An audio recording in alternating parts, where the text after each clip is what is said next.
Welcome to A Decade Never to Be Forgotten. I am just loving this project. If you're new, the thing we do here is we are talking to the same people every year for the next 10 years. There's a companion 10-year journal that you can sign up for and join at adntbf.com or at adecadenevertobeforgotten.com. Click the journal button up on the top and you can join that. And the goal here is hearkening back to Elder Stevenson's 2024 October General Conference talk, where he talked about the next 10 years being a decade never to be forgotten. And here's what I'm learning. Everybody has a life, they go through trials, and we get to look back and we see this perfect line of how God made things happen just how they needed to, and it's amazing. And what I'm trying to do with this is share that line as it's happening. There's going to be trials, there's going to be frustration, there's going to be sadness, there's going to be disappointment over the next 10 years with each of the people that we're talking to. And I want to capture that in the moment so that you can say, here's what's happening. I'm frustrated. It's not what I want. But later we can see that it's what God had in store. So that's the whole purpose here. Thank you so much for joining us today. We have Becky Sampson. Becky, welcome to A Decade Never to Be Forgotten. So excited to have you. Oh my gosh. I thank you so much for considering me for this. It really is an honor because I am all for what you're doing and I'm a huge documenter. And if we don't document, we can't. I always say, don't ever look back unless you're looking back to see how far you've come. Yeah. Oh, I like that. Yeah, because we go back to shame ourselves, right? And I'm like, no. It all had a purpose. It all fits together. So I love it. Good. Well, when I met you last week and we started talking, I just knew that you would be a great person to have on here because you've already had so many amazing experiences. And I can tell that you're someone who's going to have amazing experiences going forward. And despite your trials, you are still strong in your testimony of Christ, and that is 100% thing. Yeah. And so, so let's just start with this. What brought you to where you are now? And, you can tell whatever parts of the story you think are important right now. And we've got the next 10 years together. So we can You're not breaking up with me. No. Yeah, that's right. So 10 years, we're committed to this. Where do you want to start? What do you want to start talking about here? Oh, it's funny. I always ask that question to people because I've done podcasting and interviewing and radio TV for the last 15 years. And I love that question because it really takes you back to what caused me to be in this very moment today, like in 2025. Right. So what created, so I grew up in a family of 5. So my dad was from Richfield in the Richfield, Utah area. My mom was from Salt Lake. But they ended up in California where my dad was a professor and he taught accounting, but his number one love was to start a summer camp for kids in Southern Utah here. I'm back in the Richfield area now. Funny story. But he started the summer camp. For every summer of our lives, we would come out to a place called Bicknell, Utah, just outside of Capitol Reef National Park. Well, I was the 4th child down of 5. And when I came out, my mom said, man, I had one leg out and you were out the door. I was ready to conquer the world. And that really was a defining moment for our family because I think I came out with more energy than anybody else. And many times they didn't know how to handle that level of energy and, gusto, so to speak. So yes, I've never used that word. I guess it just came to me, but gusto. And I was a very, very outgoing child. I was very social. My mom was always saying to me, she goes, I don't know how you do it, but within 2 minutes of talking to any stranger out there, you know all of their background, you know who they are, you know, their family and everything. I just have been a talker and a communicator from a very young age. But then there was about 7 or 8 years old. As I've done a lot of internal work in my life, I can kind of see that was when my turning point was in my life, where I felt like I had to kind of more restrain myself because of certain things that happen in my life. And I know it sounds kind of strange to some people that this would be something that affected me, but I had an older brother, not my oldest brother, but my second oldest brother. And he was a basketball star, the star of the family. Like everybody wanted to be in his life. And at a young age, I think I looked up to him and wanted to be like him. I wanted to be liked by him. I wanted to be accepted by him, like him. And many times he would say to me, he's like, Becky, why is the sky blue? Go away. We don't want you here. And I come from a really good family, just so you know. However, at a young age, I started internalizing that I needed to be quiet. I needed to hold back. I needed to not express myself, and that I wasn't acceptable. Another defining moment for me was I also struggled with staying still, right? And a lot of people talk about this now because we talk so openly about it. But in school, I was so afraid to look stupid that when I took tests, I would bubble in the little, you know how it used to be like A, B, C, D, E, F or whatever, and you put your little pencil and you go A, C, D, F. And instead of reading and then comprehending what I was reading, I would just bubble it all in. And then they came to me one day and said I had a reading disability. I was like, oh, they don't know anything. Like, I'm not that dumb. Yeah. And I had a hard time reading out loud, and I would fumble up words and things like that. And next thing I know, in second grade, they pulled me out of second grade and took me into a private special reading class. And at first, my mom said that I did really well with that. She goes, we really liked it. But then all of a sudden one day, in my own little mind, as a 7-8-year-old, whatever I was, she said it was like overnight that I decided, wait a minute, hold on, they think I'm stupid. And so I really internalized that thought processes that I'm stupid. And if I'm stupid, now, not a 7-year-old doesn't think about all this, but after all these years of, doing therapy and everything, I realized as a little child, I decided I was stupid. I was going to now not apply myself.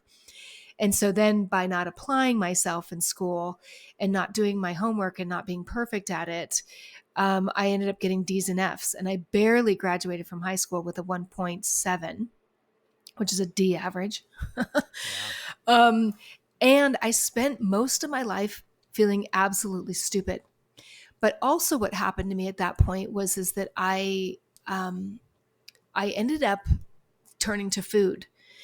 And I started hiding, stealing, eating, binging. That was kind of my go-to because there wasn't anything else I could do. So over the years growing up at the summer camp, I couldn't understand why I would start relationships and everyone would like me at first, but I had a really hard time holding relationships. And after interviewing, which is interesting because I did a podcast many years ago and interviewed my best friend in high school. And she goes, Becky, I had no idea that you struggled. She goes, because you were the most outgoing, like loving, accepting person, but internally my self-esteem took a massive hit.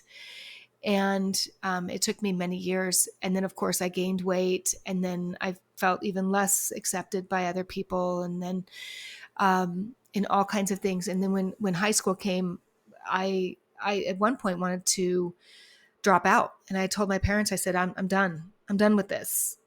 I didn't realize the cycle I was doing, which was not applying myself, getting the D's. Then it was giving me the evidence that I was stupid. So I want to stop there for just a second because this is so fascinating to me because I have a somewhat similar story. And then I went into education. I often say that if my high school teachers knew that I was an educator, they would roll over in their graves because There's no way that they would believe that I would ever go down that path Right. based on how I was in high school. And what's so interesting is that you said something really key there, that you would fail to, for whatever reason, and not apply yourself, and then you'd see that evidence, and then it would become this self-fulfilling prophecy, right? Absolutely. That you would say, well, look, I am dumb because I'm getting these bad grades, Yep. even though it, what I say now is that all grades are made up and they don't even mean anything. And so what's really fascinating is that that is probably the worst possible measure to say that you're dumb, is a grade in school. What it's really saying is that you're not playing the game that Right. school wants you to play. And and once I personally realized that, uh, I figured out that everything in life is a game, and I Hmm. just need to play that game and understand the rules of that game. And when I'm not successful at it, it's because I don't understand the rules of that game, and uh, I'm not applying myself to that game in the way that it's meant to be played. Well, and isn't that so true? I mean, now all these years later, right? I'm 51. I understand that game. Like I understand life a lot more. And I remember even one of my professors, I attended BYU Hawaii just a few years ago, and he did say that. He says, you've got to understand the rules of the game in life and in business in order for you to play it. And that is Yeah. it. However, I think it's also, we all are at different stages. As a teenager or as a 7-year old, I didn't understand those things. And Mm-hmm. so what's interesting is working with people for all these years later, I always go back to them and say, look, you did the best that you could at that time with the information that you had. Yeah. And same thing with your parents, right? Yeah. My mom was so diligent in trying to teach me that I was beautiful and that I was smart and that I was, but nothing was getting into my head. Like, are you kidding me? Like, there's no way. I remember being 15, around, I just remembered this, but being around 15 years old, I actually ran away from home. I went to my girlfriend's house for a couple hours, and came back. But I really did run away because eventually my dad and I were very, very close. With summer camp, I would always go when I was very, very young with him to all these camp fairs. And so we would be on road trips together. I became very close to him. And my dad was also bipolar. And what I didn't realize is that I was kind of his little pet, so to speak. And I was the one going, yeah, dad, dream and do all these amazing things. And my mom was trying to keep the family together. So unfortunately, my father, I believe, unintentionally created this barrier between me and the rest of my family because they're like, Becky, nobody understands you. I'm the only one that understands you. And so I was then feeling like everyone's out to get me. Everyone's out to attack me. And so my mom and I had a really bad relationship. And when I was 15, I wrote her a letter, told her I hated her, wish she was never my mother, and wish she would die. And Wow. and I think she kept the letter. My brother said, "Don't ever bring it up," but um, and there was a good. It does end well, but at the time, my mom, I was just like, Dad, I can't do this anymore, and so I ran away to Utah and stayed for 3 months with my cousin and Mm-hmm. his family. Went to high school there until I realized then at that point my parents were kind of talking divorce and I felt like I needed to come back. But I never was close to my mom because I just felt so misunderstood by everybody in my life. And I was trying to figure out who I was. I remember at around 12 years old or so, I would go out in our summer camp and I would write these profound messages to myself. And then I would bury them next to this rock and I'd bury them and I'd listen to music and I'd do this whole thing. And I'd come back the next year not knowing that, disintegration. I was like, where's my Yeah. paper? And, it disappeared. So I was doing a lot of self development and meditation and reflection as a child. I've always been that way, trying to figure out, connecting the dots and trying to figure out myself, trying to figure out the world. And the minute I graduated from high school, I I was like out of there. I was like, as soon as I could get out of my house, I was like, out of here on my own, have my own job. I was a very hard worker. I have always been a really hard worker. And I got into an apartment by myself with a girlfriend of mine, and started my 2 jobs. And I had always, at a young age, decided I was going to serve a mission. And when I was young, women didn't serve missions. Yeah. And That's a big change in culture for the church. Yeah. And so I remembered as a young age, I want to serve a mission, but it was getting closer and closer to that time where it's like, okay, Becky, you got to be serious. Are you really going to do this? Like, and of course, throughout I had struggled with weight and all of that stuff, back and forth and back and forth. But when I was preparing for my mission, my dad ended up having an episode of depression, which was not uncommon, but this time it was even worse because he was at college and he broke down in class, and he was trying to make the decision of whether or not he was going to go to the Golden Gate Bridge and jump off, or if he was going to drive home. And he came home and our family went into a tizzy. My brother had just left for his mission, my little brother. And I had another 4 months, I think 4 or 5 months before I went on my mission. And so my dad ended up in a mental hospital. And gosh, I haven't talked about this for a really long time. So here we go. Here we go. And I mean, we knew my dad had a mental illness, but I didn't understand it because he was my hero. And he was actually a hero to a lot of kids at our camp.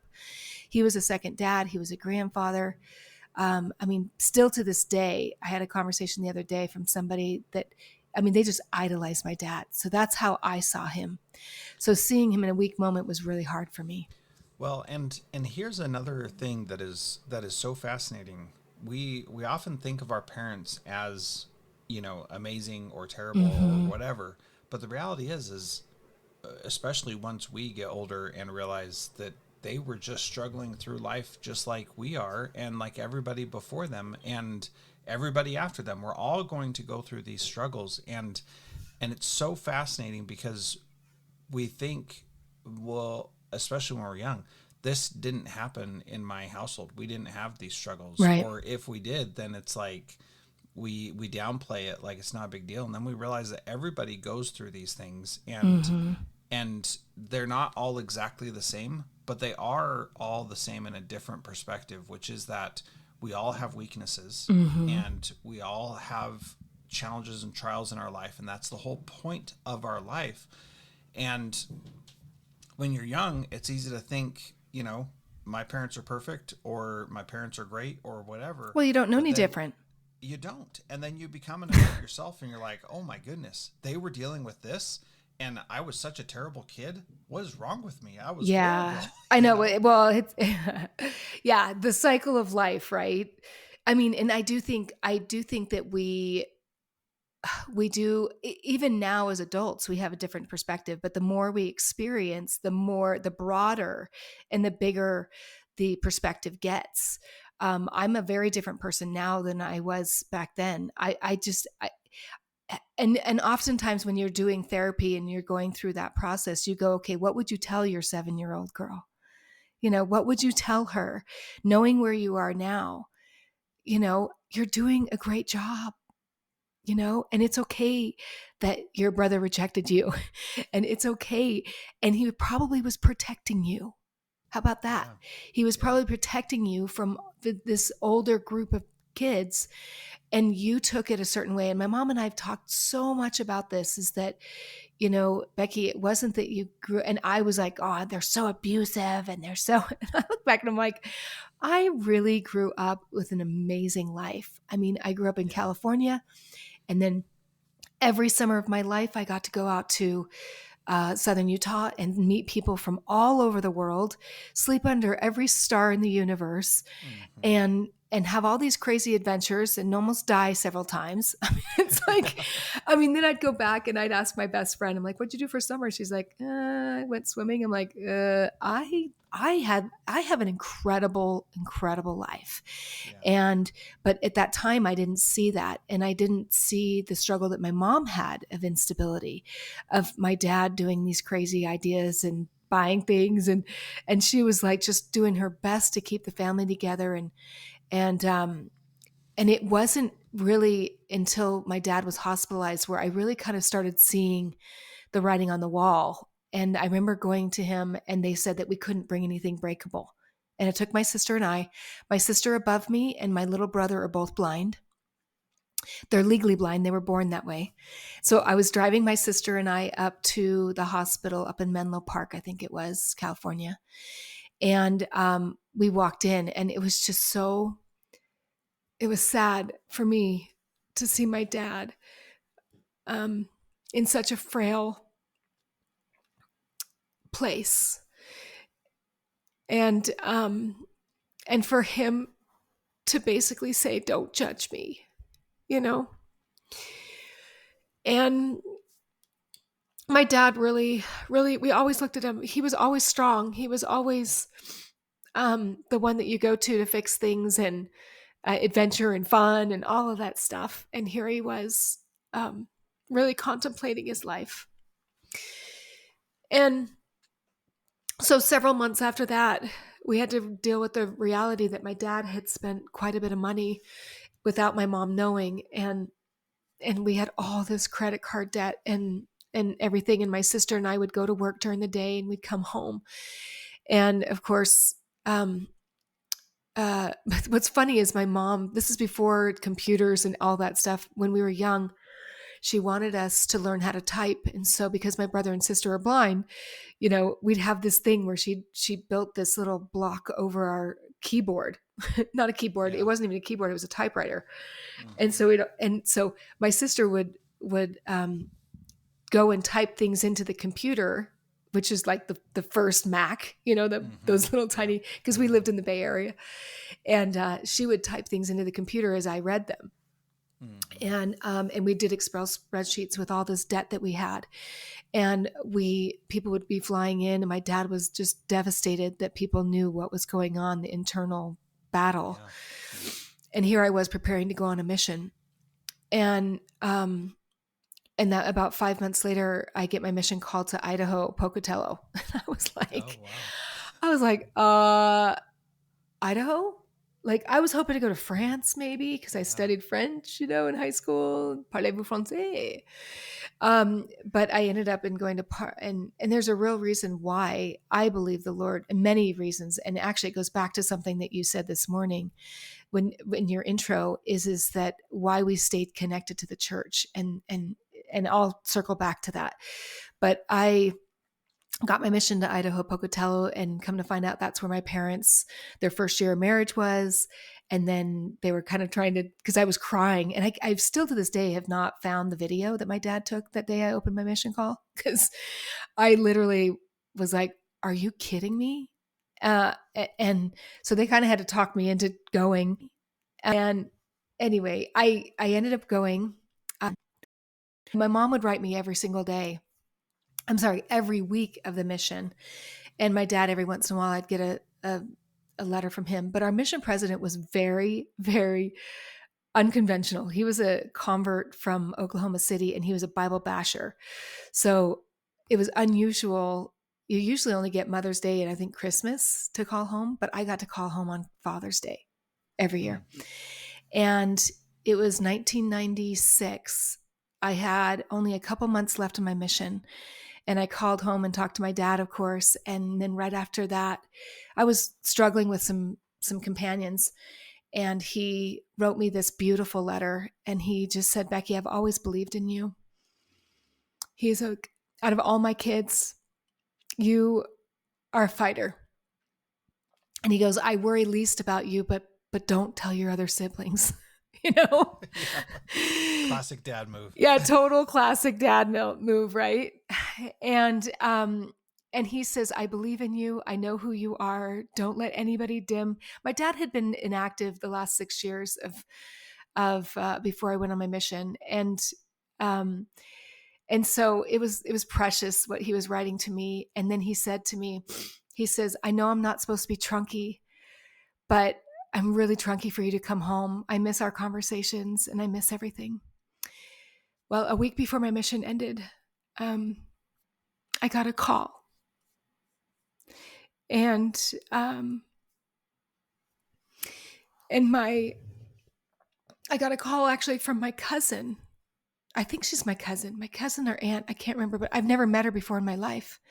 And I was on my P day the week before I was supposed to be released. And there was a message on my voicemail to call her. And I actually went to dinner with her in Pocatello when I served there.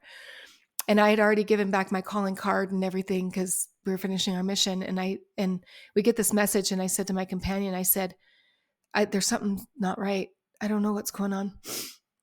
I said, can I use your calling card? And so I called her back and started talking for a few minutes. And she's like, hey, Becky, I got to call you back, because she realized I didn't know anything. And she called me back, and she told me that my dad had passed away. He had died in a car accident the day after camp ended. And I just fell to the ground, because my dad was like my hero. He was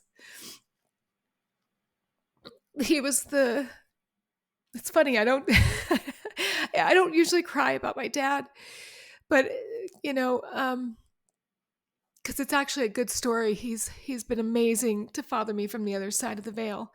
But that day was a real defining moment in my life.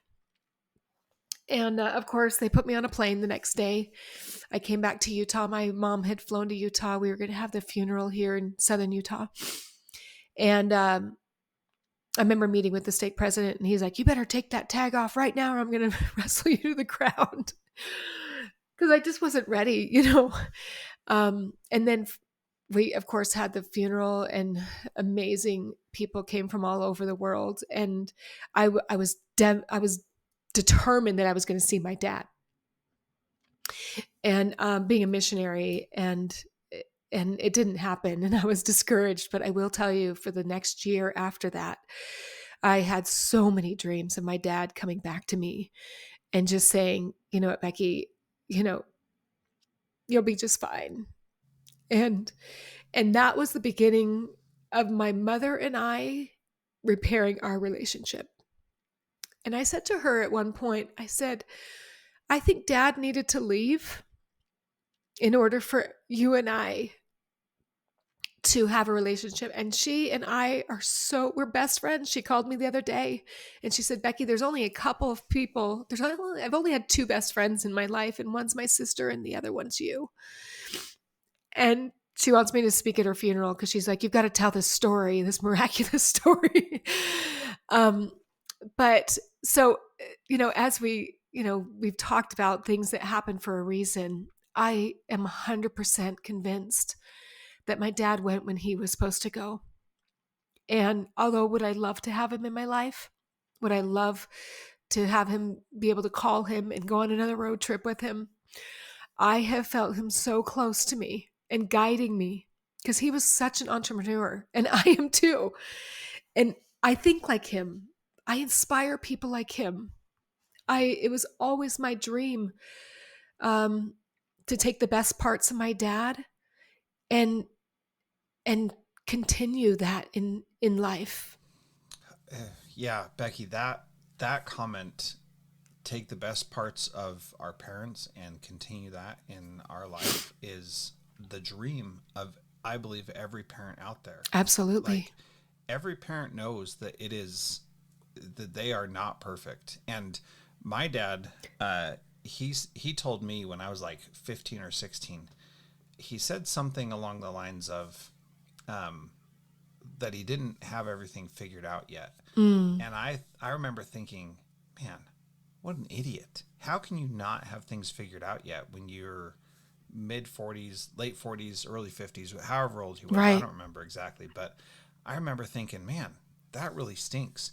And now here I am, 43 years old, and I am so confused about so many things. And I remember thinking, man, if I don't have my life figured out by then, it's going to be embarrassing. But the difference is like, the one thing my dad was totally sure about, and that I am totally sure about now, is my faith in Jesus Christ. Absolutely. And that is the guiding principle. And I don't worry about that aspect of it, because I know that he is my savior, and he can lead me back to Heavenly Father.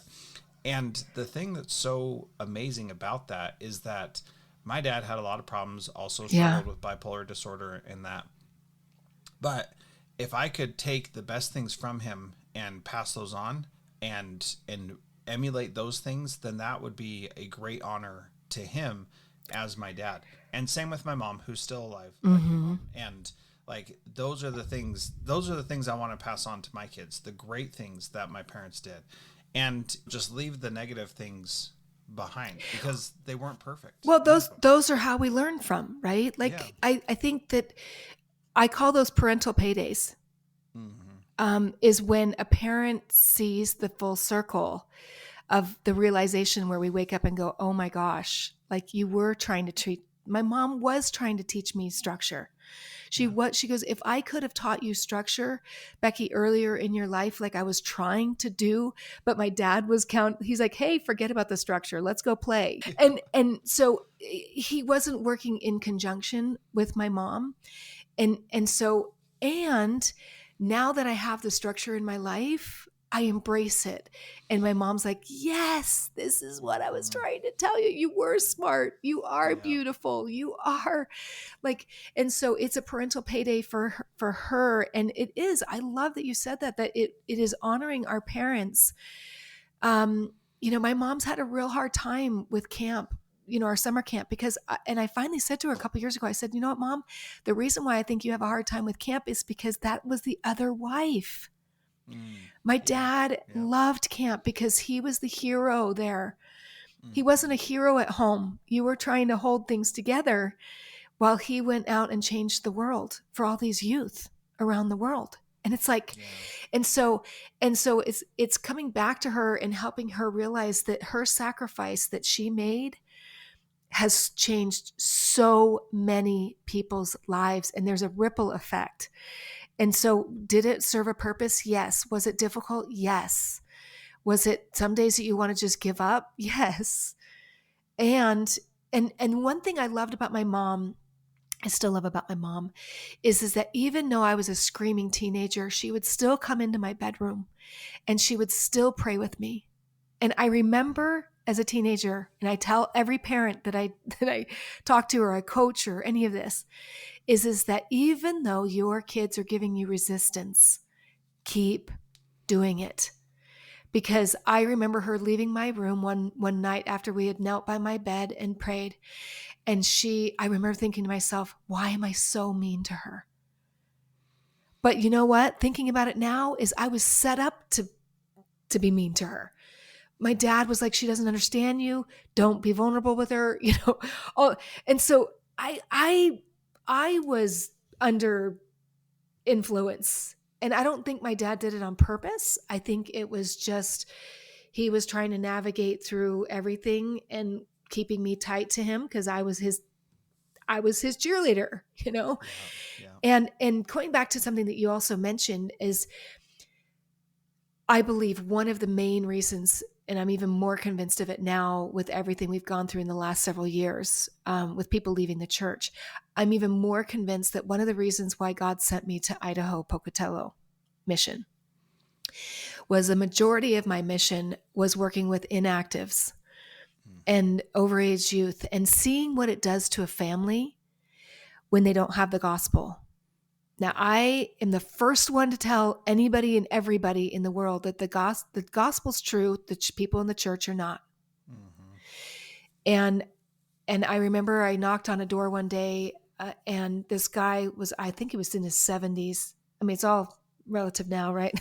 I thought he was old, in his 70s. And he was like, I've lived my whole life in the church and I'm just done.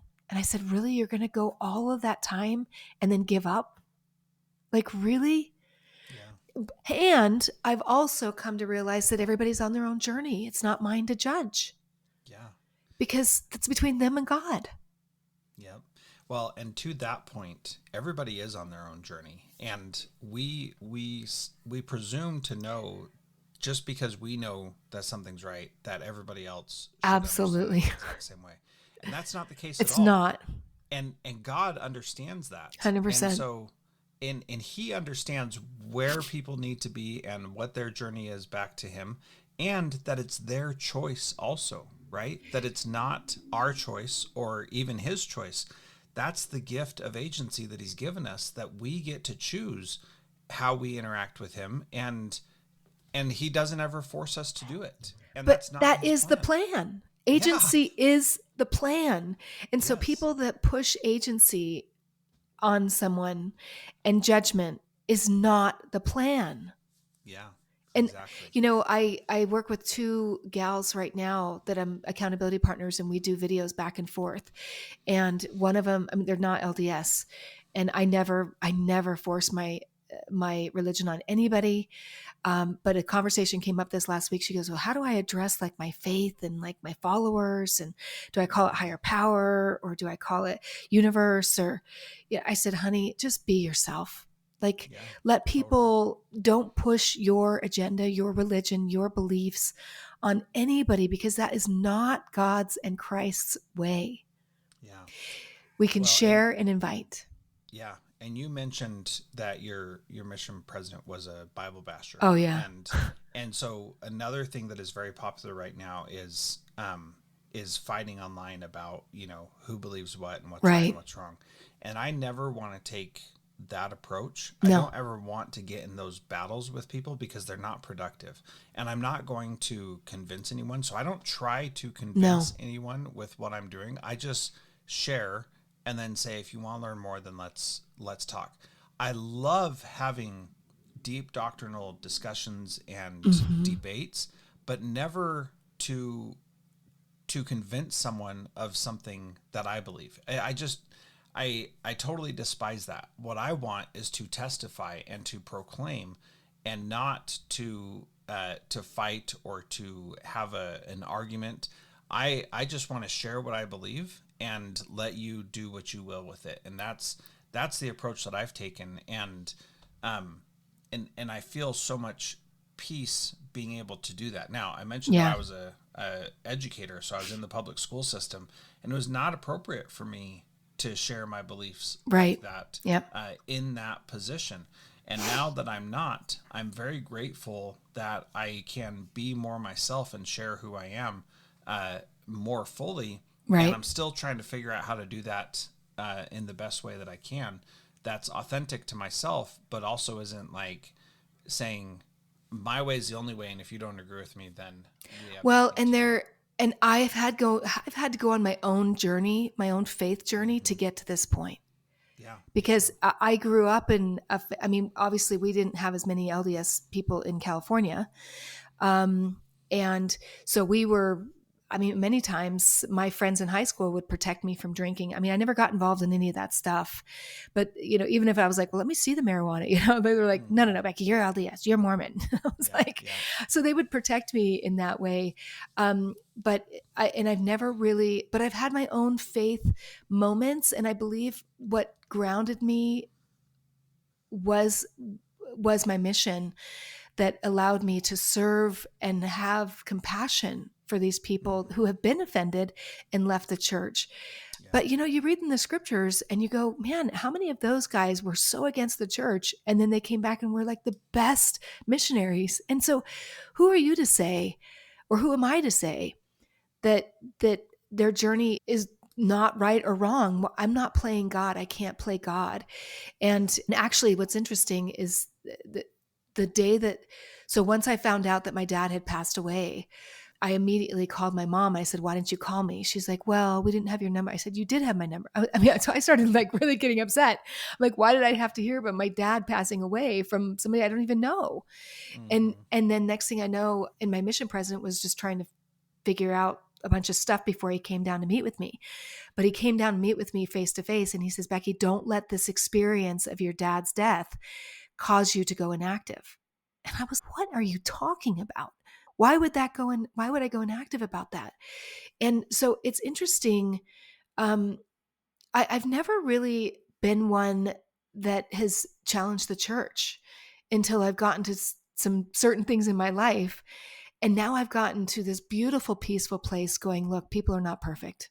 I cannot hold people to, including myself, to this level of perfection, because that is not God's plan. That is Satan's plan. and I refuse to be on his side. And in my work, line of work, there's a lot of public speakers and a lot of coaches who have strayed away from the church, and the ones who are vocal about going to the temple and about staying active, I reach out personally to them and say, thank you so much for continuing to just share your personal beliefs and your life, because you never know who's watching, especially when you're in the public eye. And I've had people come up to me years later and say, Becky, I've been watching you for years, and I really respect what you're doing, how you're serving people, your heart, because I do the very best I can to be as authentic and real as possible, without throwing up on people. I don't believe that that's the way to share. But when you share, it's a different energy than when you are trying to convince somebody. It's promotion. And I don't know about you, but I'm one of those people, you tell me what to do and I'm like, yeah, screw you.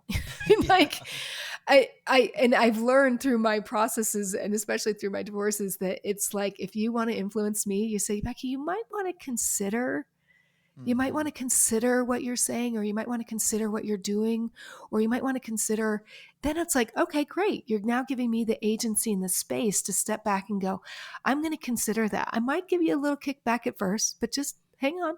Just like my husband did last weekend when we went hunting, and he got me up at 4:45 in the morning in the freezing cold. And I'm like, but you know what? Just hang in there.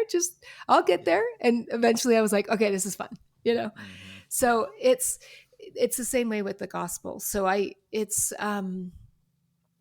of circling back to when I got back from my mission, my life had just completely tailspin, right? And my mom, for the first time, I was sitting there on the phone trying to register for my classes and for college. And she says, Becky, because I was going for business entrepreneurial stuff, and it had a lot of math classes, and I didn't do well in high school that way, even though I'm very smart that way. I just didn't do well. But she says, you might want to consider, she did back then actually, say you might want to go into graphic design. And I was like, that's way too much fun. Yeah. Like, school's not supposed to be fun. And my mom's an artist. And sure enough, I did change my degree and do graphic design. And it's been the best thing in the world, being an entrepreneur, being able to do all my own branding and all my own editing and all my own stuff from what I learned 30 years ago. And so I went off to college and went on my way and started, that whole journey of dating and getting engaged, and then breaking that engagement off, and all while I've been up and down the scales, weight loss. I went on my mission, 230 pounds, came home and lost 50 pounds, and then got engaged, then broke off the engagement. And I thought my life was over. When that first engagement broke up, I literally felt like I'm never going to be loved. And it took me a couple of years until I'd gained all my weight back again. And here I was dating in that regards, and was rejected so many times by men because they would say, Becky, I love your conversation. I love, talking to you and being friends with you, but I can't have a relationship. Like, the weight's an issue. So that was just taking another hit that I've been dealing with my whole life, until I met my first husband, who threw himself at me. Literally, like, the minute we met, he just was like, oh my gosh, I love you. I care about you. I want to be with you. And I was like, I don't like you. Like, the thing you've been praying for happened, and now you're like, I'm not interested. Well, I just wasn't attracted to him. He was too much in my face. Again, if you come at me, like you tell me that I have to do something, I will be like, oh, heck no. And so he was like after me for about a year and a half. And then I went to an education week talk on judging people. And I thought, okay, I'm going to get my little notebook out and do my evaluation. I mean, Matt's not that bad of a guy, but okay. So I did all this stuff. And the next thing I know, I come home that night, I call him, and he was living back east at that time.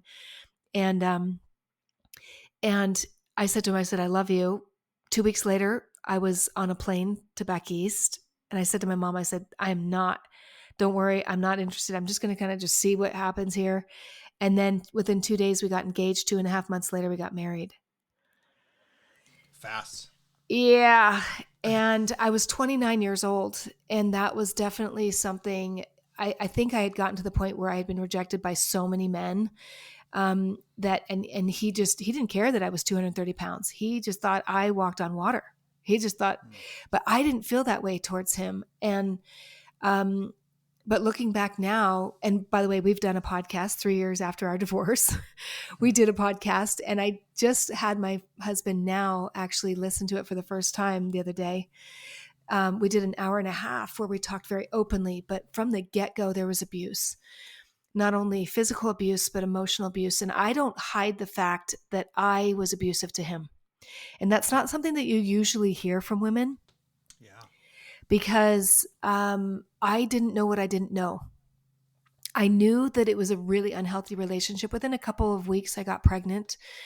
And we didn't have insurance. We didn't have, and ended up having an ectopic pregnancy, 3 miscarriages the first year of our marriage. And was in surgery. We were struggling financially. We weren't communicating correctly. I was pushing him to the limits emotionally. He would then get violent and hit me. We were married for 7.5 years, went through a lot of fertility.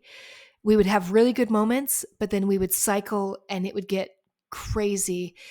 But here's the back to the cycle of when I was in junior high and elementary school, I was tell myself that I was stupid, so I wouldn't apply myself. And then I'd get bad grades, and then it would reinforce that idea that I was stupid. I did the exact same thing with that first marriage. I would push my husband emotionally till he broke. Like I would verbally attack him and emotionally attack him and spend, people say it's a narcissistic cycle. I would it's all you and da da da da. I mean, I was just pushing him away. And really internally, I was upset with myself for marrying somebody I didn't love. And then he was the recipient of that. And I would push him. And then he would hit me. And then I'd go, see, you're abusive. And it took us years for us to cycle back. And when we did that interview, it's called Healing from Divorce. I actually need to put it on my website so people can go to it. But if you listen to that interview between him and I, we had both cycled all the way through where we could talk openly about the abuse and what we did to each other because we didn't know any better. And we cried together. We apologized. We looked at the lessons that we learned from that marriage, and he was devastated when I walked away. He thinks I walked away. I literally had to get out of that cycle of abuse because I didn't feel safe. Nor did he. And he even admitted on this podcast that I was afraid to be vulnerable and own up to any of my stuff for fear that he would use it against me. And he said, I would have. At that time, I would have.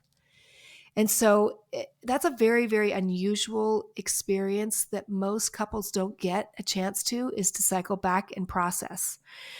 But I was so grateful that he was willing to do that. And he had now been remarried at that time.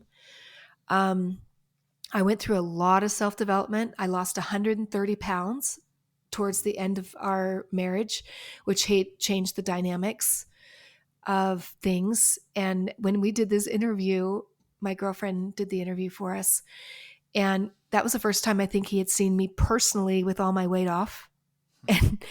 And when I lost all my weight, all of a sudden I started getting all this attention from men. Mm-hmm. And I thought, oh my gosh,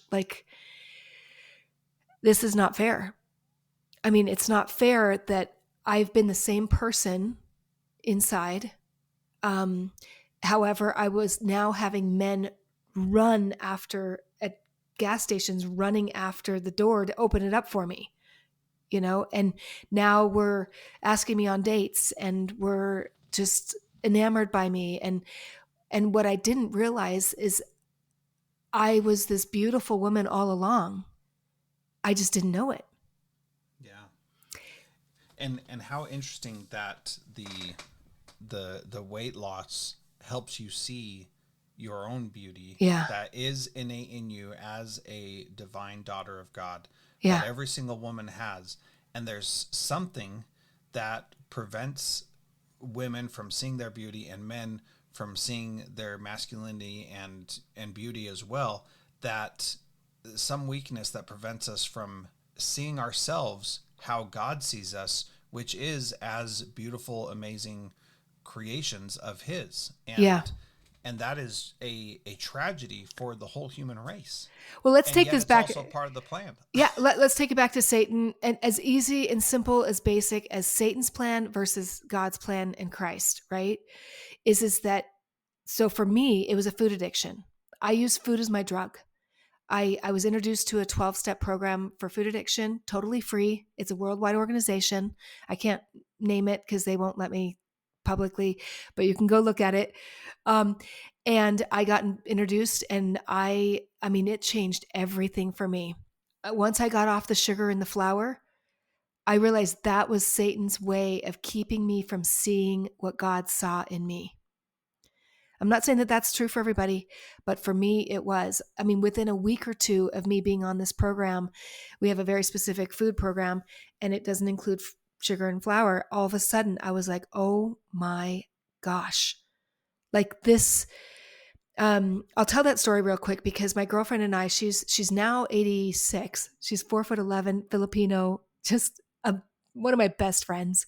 And we were walking in the mall in Orem during winter. I was married to my first husband at the time, and I had tried Weight Watchers. I'd done all that other stuff. And she had turned to me and she goes, Becky, I've had 4 cookies and I'm going crazy. I need a detox. And I'm thinking, 4 cookies? Like, that's it?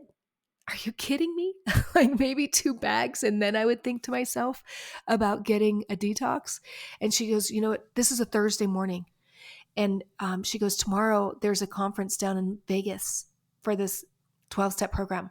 And I was 130 pounds overweight at the time. You know, I'm 5'7". So anyway, you can just imagine. Mm-hmm. And we were walking down the mall and she goes, we need to go. I need to go. Do you want to come with me? Do you want to support me?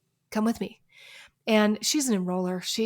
I was like, what? Like, I got to work. And I was a manager at an apartment complex, a very large one in Provo for many years. And she goes, Becky, you're the boss. Call it off. Let's go. And I'm like, no, And so we kept walking. I went home, didn't even think anything about it. The next day, we go walking again. And she's like, Becky, we got to leave like in an hour. If we're going to go, we're going to go. I'm like, what? Are you serious? So I went home. I walked in my apartment. I looked at my husband and I said, I don't know. Pat wants me to go to this thing. I don't even have the money for it. It's like $55 or whatever. She's going to pay for it. I have no idea where we're going to stay.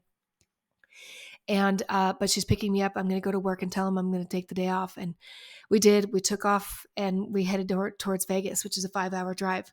We get down there. We got there a little bit late. And so we were registering and there was a lady at the front of the room and she was telling my story. And I was like, I remember stopping myself from writing the registration and I looked up at her and she was talking about when she would babysit kids.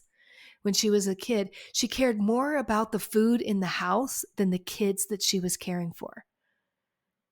And I was like, what? I mean, I'd never heard anybody even mention that out loud. Like somebody else felt that way. Because every time I got asked to babysit, I'm like, ooh, I wonder what kind of food they have. Because in my family, it was all hidden. I had to go searching and finding. And every time that you babysit, they're like, hey, help yourself to anything that you want. I'm like, are you sure? Like, because I'll eat as much cheese and crackers and candy and everything that you have in there. And then I feel really embarrassed because I'm like, oh, they're never going to invite me back, So anyway, she stopped me in my tracks and I looked into this room of about 300 people sitting there listening to her talk. And I thought to myself, what the heck is this? Like, who are all these people and what are they doing? And it only took a couple more people standing up and telling their stories for me to realize, I'm like, okay, I've been able to lose weight a lot, but I've never been able to keep it off. And these people had kept it off for 10, 15, 20 years. And I was like, it only took me a couple hours for me to turn to my girlfriend. I said, I don't know what this is, but I need to do it. And she's like, no, Becky, you'll know when you're ready. I'm like, I'm compulsive. Let's go. Like, let's do it right now. And so I found the one lady in the room who had lost over 200 pounds. And I was like, all right, I'm going straight to her to see if she can sponsor me, because you have to have a sponsor in order to do this program. And so I went right up to her and I said, okay, I'm going to be a really hard case, because I've been up and down this scale so many times and been on every diet. And she goes, Becky, that's not how this works. It's about learning how to love and accept yourself. And it's doing all the internal work that's caused you to go to the food. And I was like, what? Anyway, long story short, I got on the program. It wasn't a perfect journey, and we didn't have any meetings in Utah.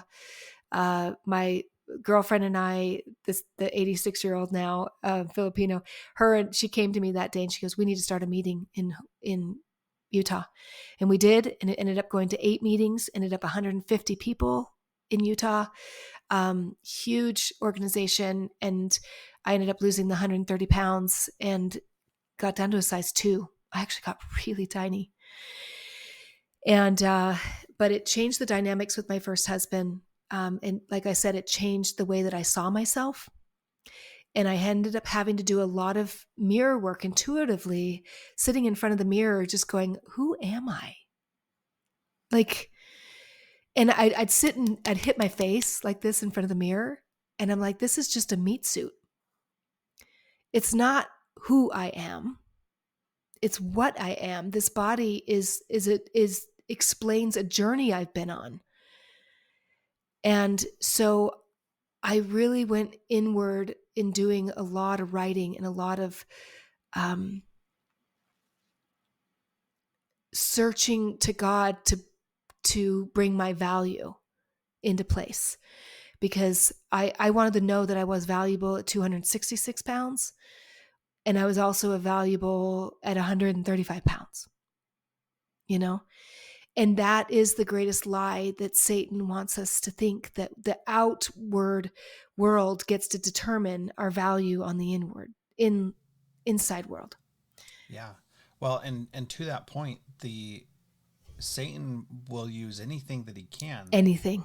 To make us feel unworthy of God's love. And understanding that and knowing that anytime you feel unworthy of God's love, that is Satan's tactic. And so anything that makes you feel that way is from Satan, and you can very easily identify that every single time. That doesn't mean that it's like actually easy to do it. That is the simplicity of it. Anything that makes you feel unworthy is Satan's tactic. And so if that's the case, then you have to be able to see that and say, oh, this is just Satan trying to get me down, and turn again to Christ, to the atonement, to overcome that and to be able to have the strength to continue on. Whatever that is. It doesn't matter, because it's anything and everything. Yeah. Well, I call that Satan talk, right? Mm-hmm. And it's interesting because years after I got divorced from my first husband, I would say it's probably only been about 6 years, he came in and met with my mom, because he needed to pick something up that I had found in my stuff. And he sat down with her and he had this great insight. Because I will say my first husband was a very deep thinker. I really appreciate that about him. And he said to him, he goes, no, I've realized, in the church it says, and in the scriptures it says, thou shalt not take the Lord's name in vain. Well, one of the Lord's names is I am. And so when you say, I am stupid, I am dumb, I am ugly, I am not enough, that's all taking the Lord's name in vain. Because you are enough. You are smart enough. You are beautiful. I don't care what your outward appearance looks like or what the world tells you or not. It's really important with the internal dialogue. And when that, and I still have my days. I really do have my days where it's like, oh, I can't do this. Why is it so easy for everybody else and not for me? And, why am I have my own self-doubt. And then my husband now is so good at reminding me, Becky, Satan. Oh, that's right. Satan talk is getting to me, and I need to say enough is enough. And I'm not allowed to do that. But to take you back to, there's a story that I wanted to share too, is that day before I started my food program, my girlfriend and I went to the temple. We did a session and I couldn't stop thinking about what these people had talked about in this conference about like never again, no sugar, no flour, ever, ever, ever. Like I just no sugar, no. I know we should be concentrating on the temple ceremony, and I'm thinking to myself, and we get to the celestial room. I said, really, I can never have sugar again, like ever. And she goes, Becky, just not today. And I was like, oh, okay. So I only have to do it for today? Because that's like someone telling me that my best friend, I can't ever talk to him again. You know what I mean? I can't ever see them again. But she says, just for today. And then almost immediately after that, the Lord gave me this incredible vision. And I don't know if you've been in the Vegas temple, but it looks like a boat, the celestial room. It comes to a point. And all of a sudden, in my mind's eye, I could see and hear this beep, beep, beep, beep, this dump truck coming through the wall of the temple of that celestial room and dumping trash from the floor to the ceiling.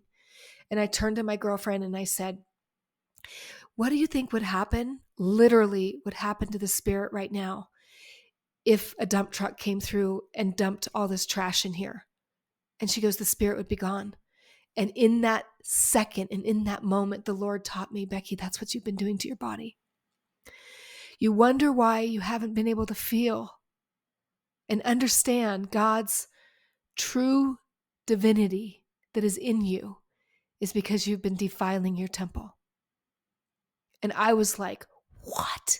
Like, that was such a defining moment for me. And he's like, you're opening up your gates and you're dumping all this trash. And the spirit would be gone. It just goes. And then I started realizing, oh my gosh, how does Satan take the people in the church? Because we don't typically drink. I mean, there's people that drink and smoke and all of this stuff.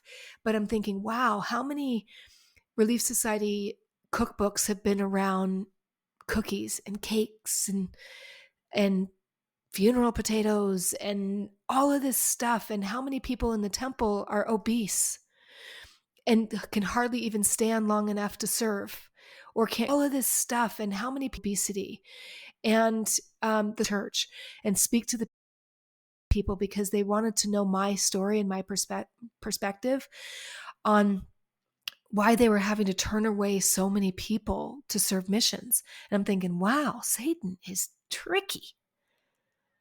He is so tricky. And what do we do in Relief Society? When we have our lessons, we turn and we pass around all this candy. And I'm not saying that it's everybody's problem, okay? But it was my problem.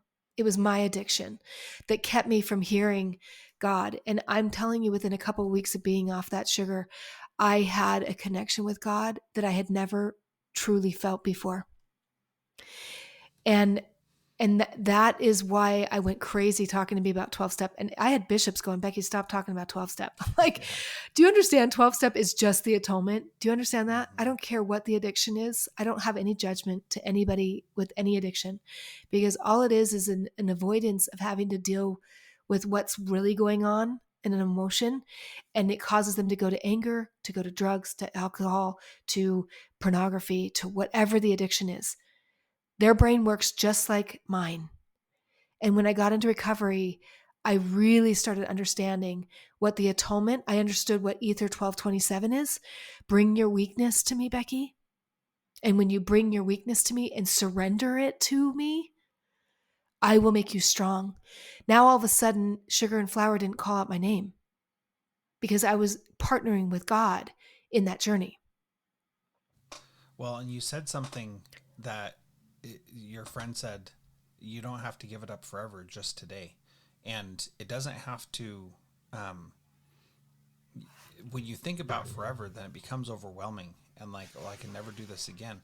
And the reality is, with the atonement is there for us to be able to make mistakes and not ruin everything because of that. Right. And so it's not just about the addiction, but just about anything that you're doing. Just do it today. Yeah. And if you have to, just do it for the next 5 minutes. I cannot tell you honestly how impactful that one concept was for me.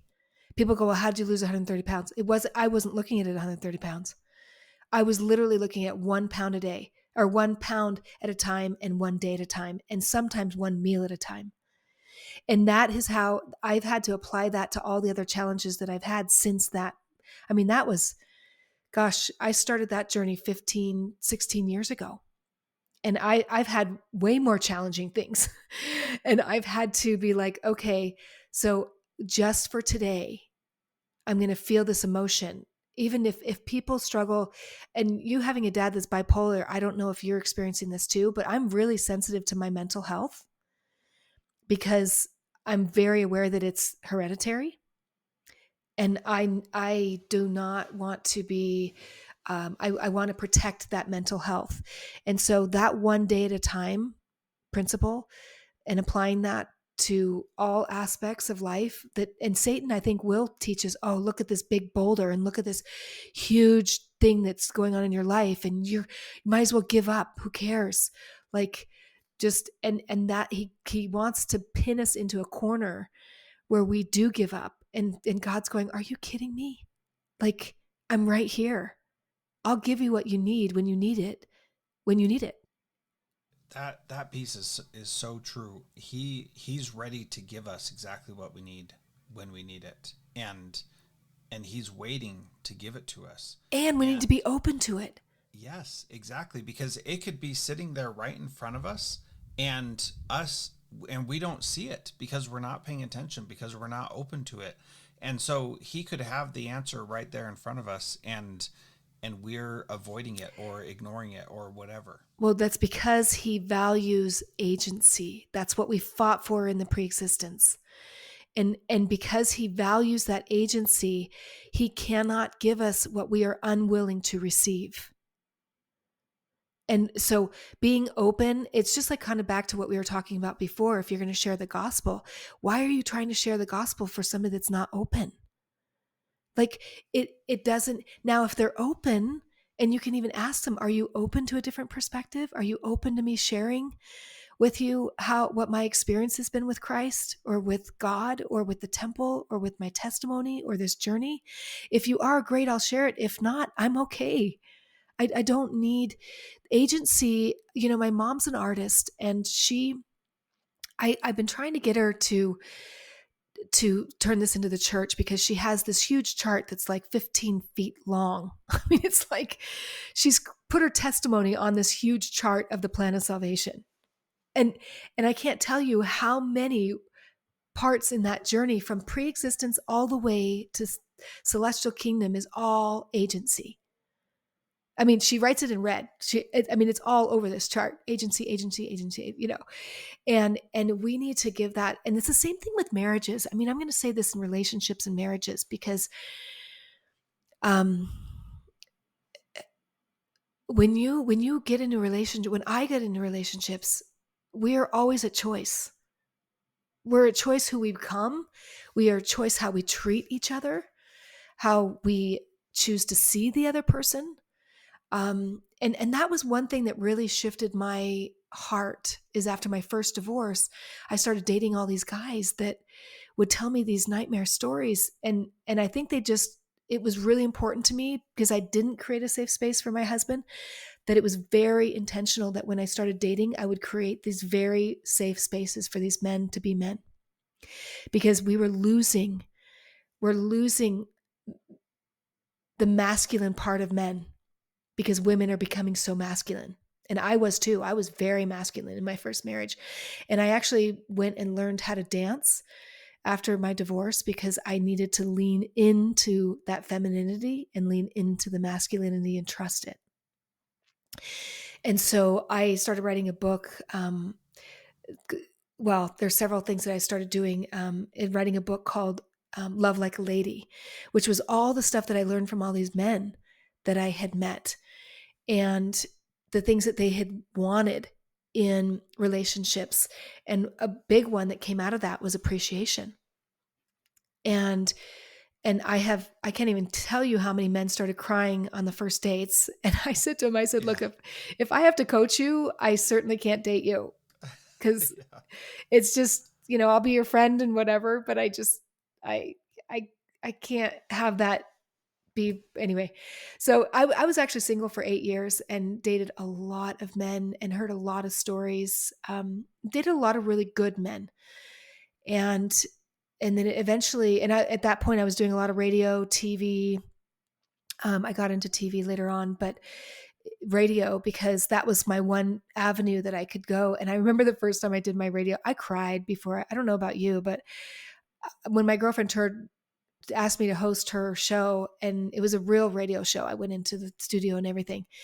And I'm like, what do I talk about? And she was like, 3, 2. And I'm just like in tears. I'm like, I have no idea what to talk about. And I have no idea who's listening.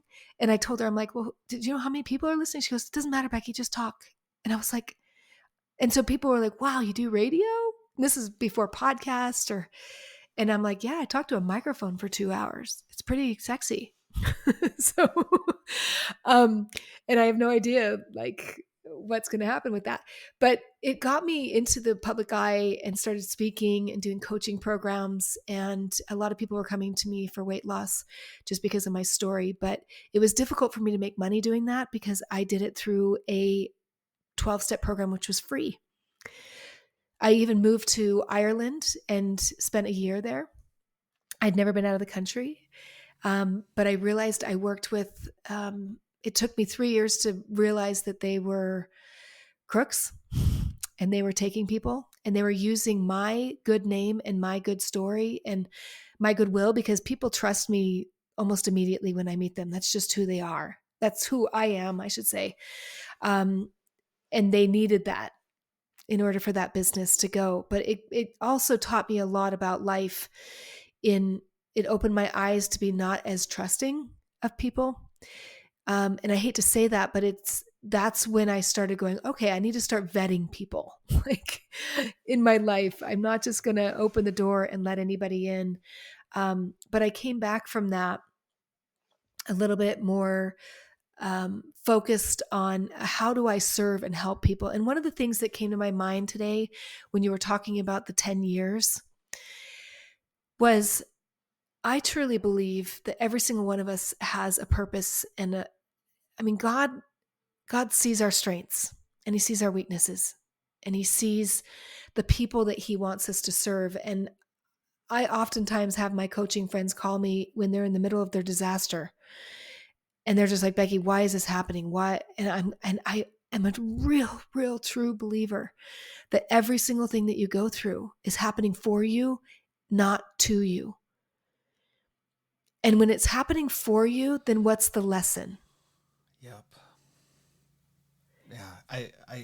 This piece is so valuable, and we got to take a second to talk about it, Yeah, because if you think that these things are happening for any reason other than for you, then it is devastating. absolutely. Because if you think that it's because of something you've done, then you're going to have guilt and shame around that. If you think that it's because of something somebody else has done, then you're going to be a victim. But if you are like, hey, this is to prepare me for whatever God has in store for me, then it is empowering to go through trials. And it is hopeful to go through trials. Mm-hmm. And it totally changes the game, because it makes it so that you are seeking and looking for the blessings and God's hand in those little things, instead of thinking that they are somehow, there's this weird like fate thing that happens that is you have no control over. You are given these opportunities for your profit and learning. And Absolutely. Or that's not. amazing. Or not. Yeah. Like, Okay, talk about that. So what I'm saying is that God allows us to experience these things to learn and to grow, or we can choose not to grow through them. Exactly. That's what I'm saying. They're there for you if you want to learn and grow through it, or you'll stay stuck. So one of the things that just came to me too, a story after my husband and I my first husband, we had done that interview. Remember that 3 years after our divorce, we did the interview. He came by my apartment for some reason. I can't remember. And, or maybe it was before that. I can't remember. Anyway, he came to me and we had a wonderful interaction, and I used to have a porch swing on my condo where we used to live. And one time I was listening to a song called Wicked. Have you ever heard that song, Wicked, for Good? No, I don't think. Oh, you got it. Like, I've heard that song before many, many times, but for some reason that day I heard every single word. And basically the song meaning, look, we came into each other's life for a reason and a season, and I may never see you again. However, you left an impact in my life because I'm better because I met you. That's the message I got. And I thought, oh my gosh, that's the reason why I went through all of that craziness in my marriage. And so then I started writing messages to him, texting him saying, thank you so much. And he was like, so confused. He was like, why are you like, and I'm like, no, I get it.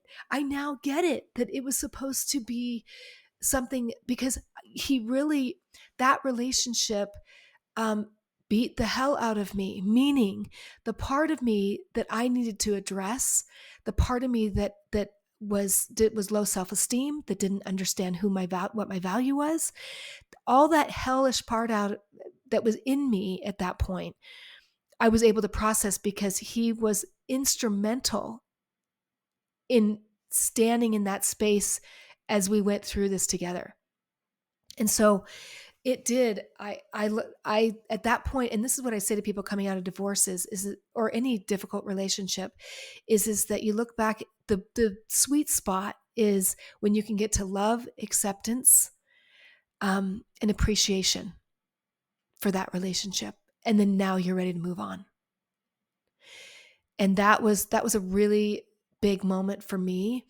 It took him a little bit longer to get there. But then when we did our interview, he's like, I get it. Yeah. And he goes, I'm still on the journey.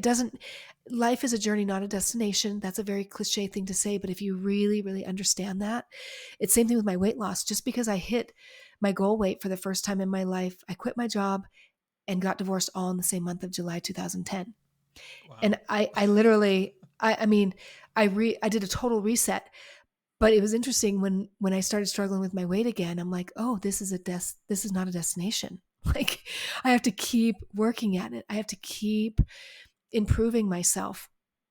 And so that's an important thing to think, is that, and when it's really happening for you, then I like to do a lot of journaling. I don't know about you, but I write, or I even use a lot of audio. I'll do videos for myself, nobody else, but for me. And I'll start just processing and going, hey, what is that? What was that supposed to mean? And we talk about in the church about pondering, but Satan likes to keep us really, really busy. Oh, amen. And distracted. Go ahead and say what you're going to say. I got a lot to say about this right now. Okay, well, then we'll talk about it, because if he can keep us busy, and when we go to the temple, we slow down. When we go to nature, we slow down. And so and this happens with families, with kids, with careers, with everything. Like you and I mean, I'm so busy right now. However, I have a beautiful husband now who says, look, we got to take a break. We're unplugging for 3 days. We're going to the mountains. I'm like, okay, awesome. So yes, talk about that. What your experience is in unplugging to hear. Well, so I'm listening to this amazing podcast called The Ancient Tradition, which I suggest everybody check out. And it talks about that God revealed his truth to the ancients long ago, like Adam and Eve, and to other early ancient people in all over the world. Mm-hmm. And this, what she calls the stubborn bits of that, have persisted all throughout time. Mm. And the thing that's really fascinating is that they understood things that we still don't understand. And the only way that they could understand them was spiritually, because they didn't have the math and the science and the technology to be able to tell. And so things like how the stars worked and all that kind of stuff, they understood what astrophysicists are just now starting to get a grasp on. Right. And it's so fascinating because they didn't have all the technology and stuff that we have. And I keep thinking the world is telling me that I need to do all these things to provide for my family and take care of them. And what I really have to do is surrender and let God put those things in my life that need to be there. And that has taken a tremendous amount of faith. And the thing that it really requires is the trust in him that he's going to make it work. And also taking time to step away from all the distractions and all the things that are trying to get my attention and be still and just listen to what he is trying to tell me. And so I do these things. I walk to the gym. It's a mile from my house. I walk there every morning and I exercise. And many mornings I do what I call prayer walks. I love that. I'm praying as I'm walking. And it is when I kneel to pray before bed or in the morning or any other time, I'm doing it to bless a meal or to get ready for something, and I rush through it and I do not give it the time and attention. Yeah, I agree. But when I do prayer walks, I know I've got the next 20 minutes to walk that mile that I can just talk with God and love taking that time away and letting everything just not worry about it is really powerful. And I've been thinking a lot lately that I'm so busy and I'm trying to do so much and I need to just calm down and relax and disconnect and not be so hyper connected all the time. So I'm trying to not have my phone with me at all during parts of the day.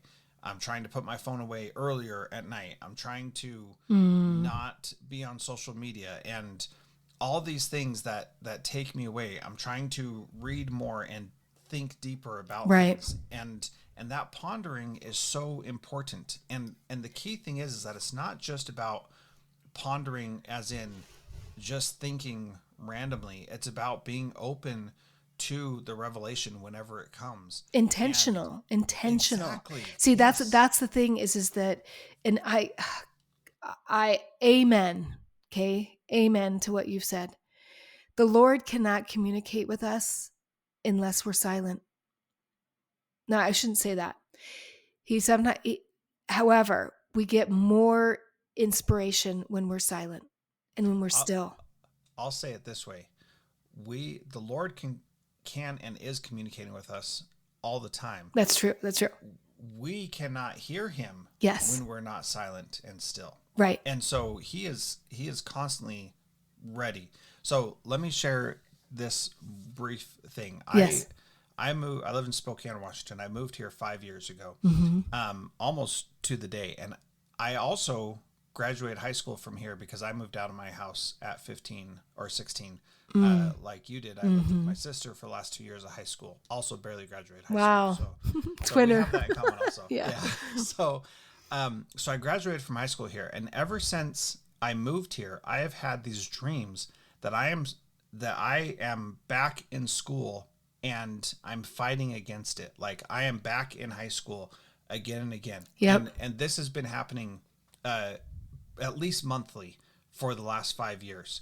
And these dreams are so vivid and so real. There's got to be something else to it.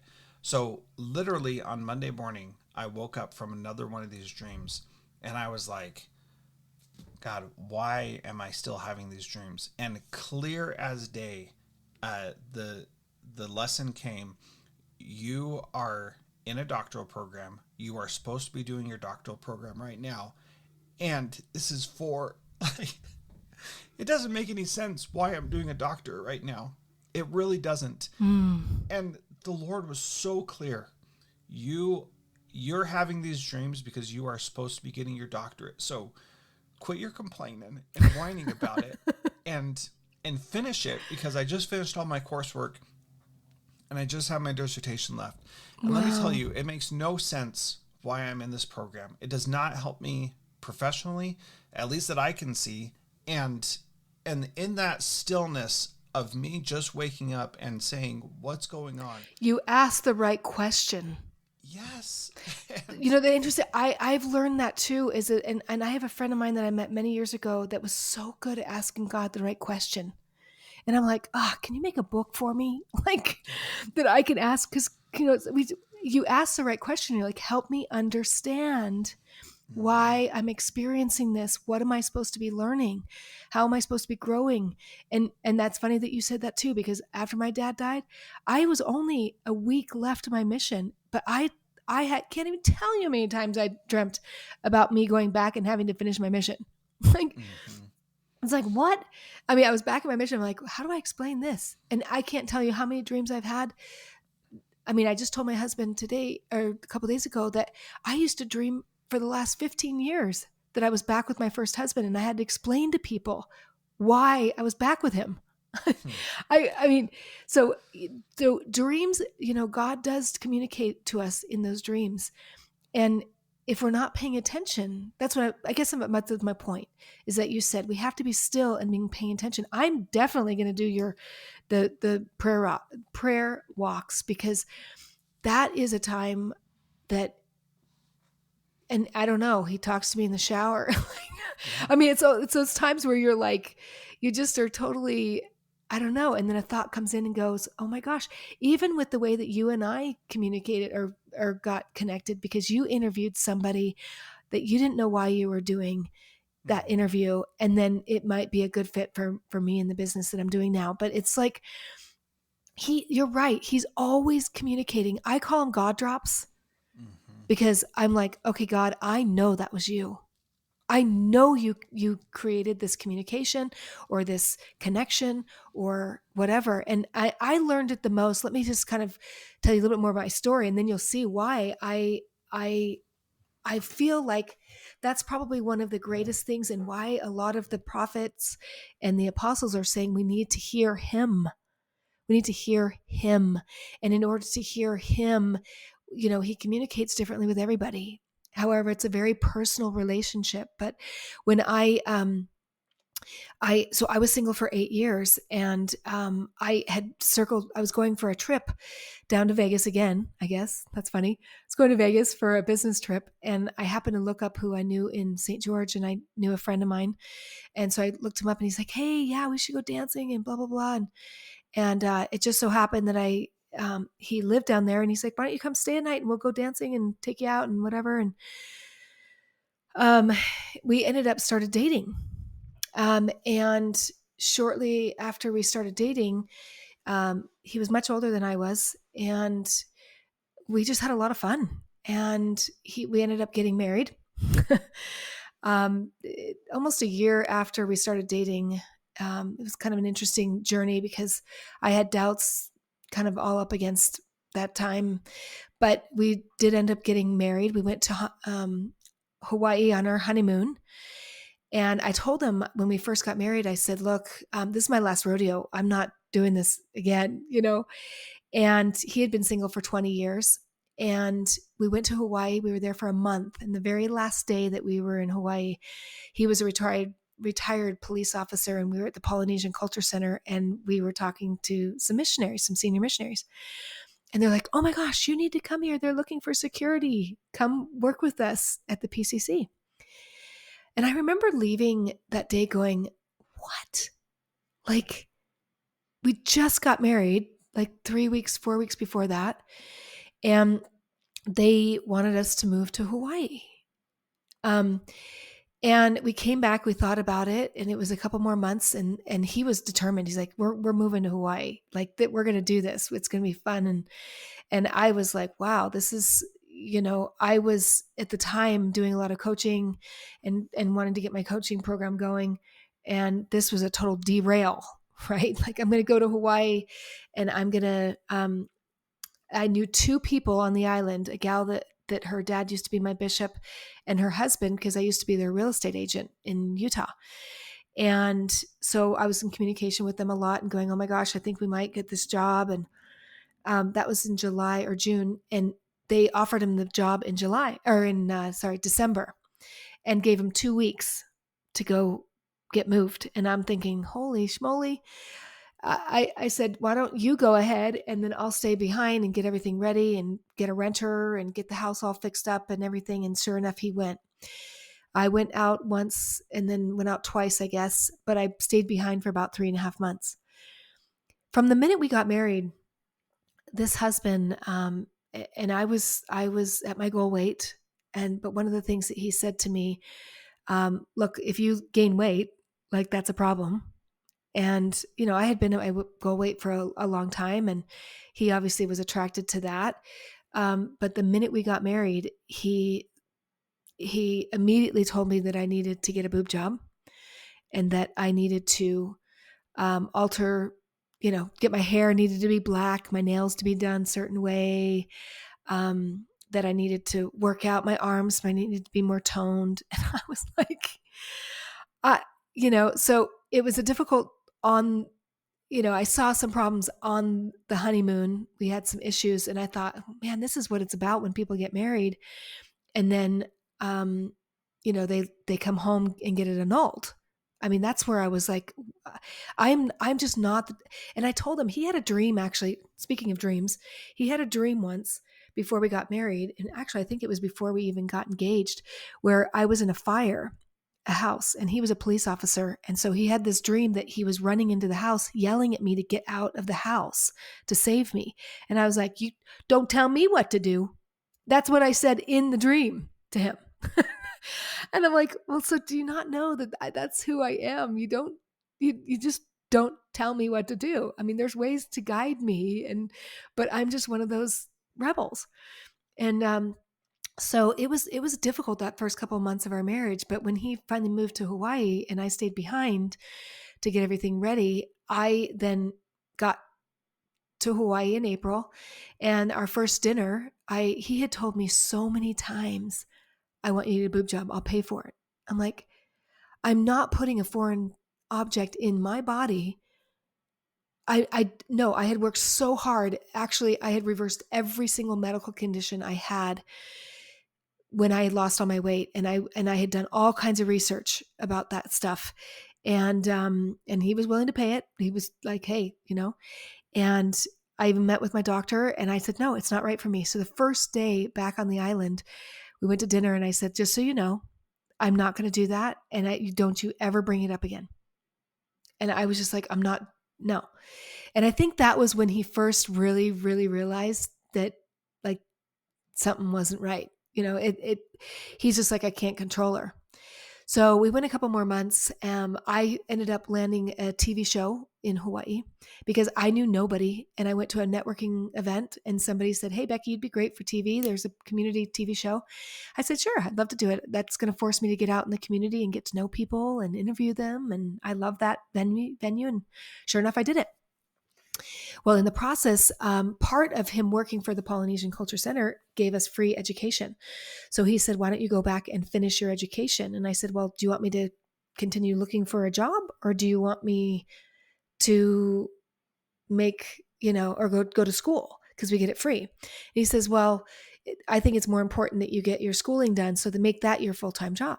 And I was like, okay. So I enrolled. Well, 4 months after I had gotten to the island, we had been in some therapy because things were kind of we were having a difficult time. I don't see him changing here. I was like, he's not, marriage is in trouble. And I was like, what? The ocean. And he worked at 2:00 in the afternoon, and we had just gotten back, and he wanted me to collect all these tax forms and tax receipts for our tax forms.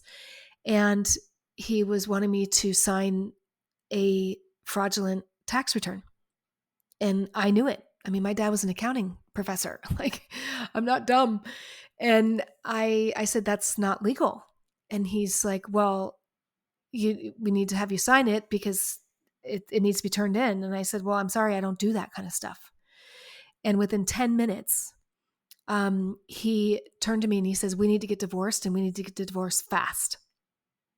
And I was like, Wow. what? After like a year? This was just after a year of us being married, Wow. and only 4 months on the island. And so I was like, wow. And I mean, so of course he goes to work. I make some phone calls to find out what my rights are. I'm like, what do I do? You know, I'm on the island. I don't know hardly anybody. And so the next day I sat him down before he went to work, and we sat on the deck out on we lived right on the beach in an apartment, and we were on the deck, and I said to him, I said, will you please help me understand, like, what is it that you don't like about me, or what they have a problem with? And it was funny because as he started telling me these things, I said, wait, hold on one second, because I document everything. So I'm like, I need to go get my notepad. So I went and got my notebook, brought it back, and I started writing. And I said, okay, so tell me what you have a problem with. And so I'd write it down. And I'm like, okay, what else? Like, I didn't respond. And I know it was the Spirit that was with me that day, because what he was saying was just bouncing off of me. It wasn't like, I wasn't taking it personally. I genuinely wanted to know what in the heck is wrong with me that you don't want to be married to me. And so I'd write it down. And one of the things that he said the best thing he could have ever said to me, he turned to me in all seriousness and said, Becky, I'm having a really hard time seeing the value that you bring to my life. Wow. And I know the Spirit then filled my heart and said to him, here's the good news. I know the value that I bring to your life. Whether you choose to see it or not is none of my business. And given your background and story, the things you've said so far, that seems totally not characteristic of you to say that. Right, exactly. That's what my point is amazing. That God has this amazing way of preparing us for what we have. And I know that that's something that you talk about, is that he prepared me for that moment. He prepared me to go, Becky, you are of value. Even though this man does not see you as value, does not mean you're not valuable. You are of value. Even though this man, obviously he made all this, I don't trust you, you're not trustworthy. I'm like, no, he's not trustworthy. He's not. All of these things were projections. It wasn't. Now, it doesn't mean that there's some truth to some of that, but that was the defining moment for me, where I finally stood up for myself. And it took another 4 months of me really just like, are you sure this is what you want? Because this is the consequences. I even put it on a big board. I said, look, we get a divorce. This is what's going to happen. This is alimony. Even though it was a short marriage, there's still a big board. I said, look, we get divorced. And I was like, are you kidding? Well, stuff that needs to be taken. He goes, I still want it. Until I went ahead and got all the information and filed for the divorce. But here's where God is amazing. Because in January, I was still holding hope. I said to him, I said, why don't you just stay for one more year? Allow me to graduate and get my schooling done. And I was genuine in asking him to do that. Just stay one more year so we can do that. He went off to work that day, and the Spirit whispered to me, go check his email. I went and checked the email, and sure enough, he had already bought a couple days before that, he had bought his plane ticket off the island. And I decided personally that I would not bring it up to him, because I wanted to see if he was going to be a man enough to tell me when he was leaving. And sure enough, he didn't. He never did. And at that point, I knew my marriage was over. I knew that he was scheming stuff on that back end. And I went to the courthouse within that week and started getting my papers. It took me a couple months to fill them all out, but I went and did a lot of research, went through all of this stuff. And in March, so that was January, in March 6th to be exact, I turned my paperwork in because I knew he was leaving in April 6th. And I turned the paperwork in. And if you remember, in 2020, COVID was crazy. It was rampant. And they were closing all kinds of stuff. And in Hawaii, they're a very liberal place there. And I mean, every day, it was like day by day, they were shutting more and more things down. And he was trying to get off the island. And so I knew that I needed the paperwork back in order to serve him, because if he left the island, I would not be able to serve him. I don't know where he'd go. I don't know where he's staying, because we had rented out the house for a couple of years. And so I go to the court, turn it in. I don't hear anything. 2 weeks later, a business partner of mine called me and he says, Becky, you need to go back to the court and get them to fill out that paperwork so that you can serve him before he leaves. So you need to go back to them and let them know that you're leaving or that he's leaving. So I go back, I turn the paperwork in, and the lady's like, well, you need to do an ex parte. And I was like, what's an ex parte? I don't know what I'm doing. And she's like, yeah, you need to fill out this ex parte, because I was in it was like 8:00 in the morning. I must not have gone to school that day, by the way, until I was getting straight A's in college Yeah. at 46. So anyway, I go down, I turn that stuff and it's an hour and 15-minute drive down to the court. And I usually just turn around and come back, right? But for some reason, we all know, for some reason, I stuck around and I did some shopping, because there's a Costco down there and a Walmart and everything. And all of a sudden, I get a call from my business partner. He calls me at 2:00 in the afternoon and he says, Becky, are you still around the courthouse? And I said, that's so funny that you asked that. I said, yes, I am. He says, you need to go back. And I said, I need it now for work so that you can serve him. I go back to the courthouse. I'm in the parking lot. I make a phone call to the clerk's office, because it goes to the self-help and then goes upstairs to the clerk, to the judge. And I talked to her and I said, look, here's signed and it will be down situation. And she goes, give me 10 minutes and I'll have it. The very next day, hey, when you work for God, God works for you. Yeah. And so let me ask you a question. Why was your business partner getting this insight and telling you, and not you hearing it yourself and acting on it? Because I was terrified. I didn't know what I was doing. Yeah. I mean, at that time, there's a lot more I could go into that. However, I was compromised. I believe my safety was compromised.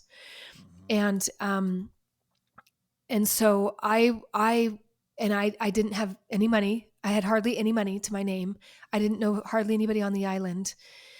And I didn't have any, and people were worried about, well, yeah. And the thing that I'll add to that is God speaks to us, like we said, and sometimes he needs to speak through other people, sometimes through dreams, sometimes through visions, sometimes through whatever. But the thing is that God is always looking out for us. And so 100%. Sometimes that is your business partner saying, this is what you need to do.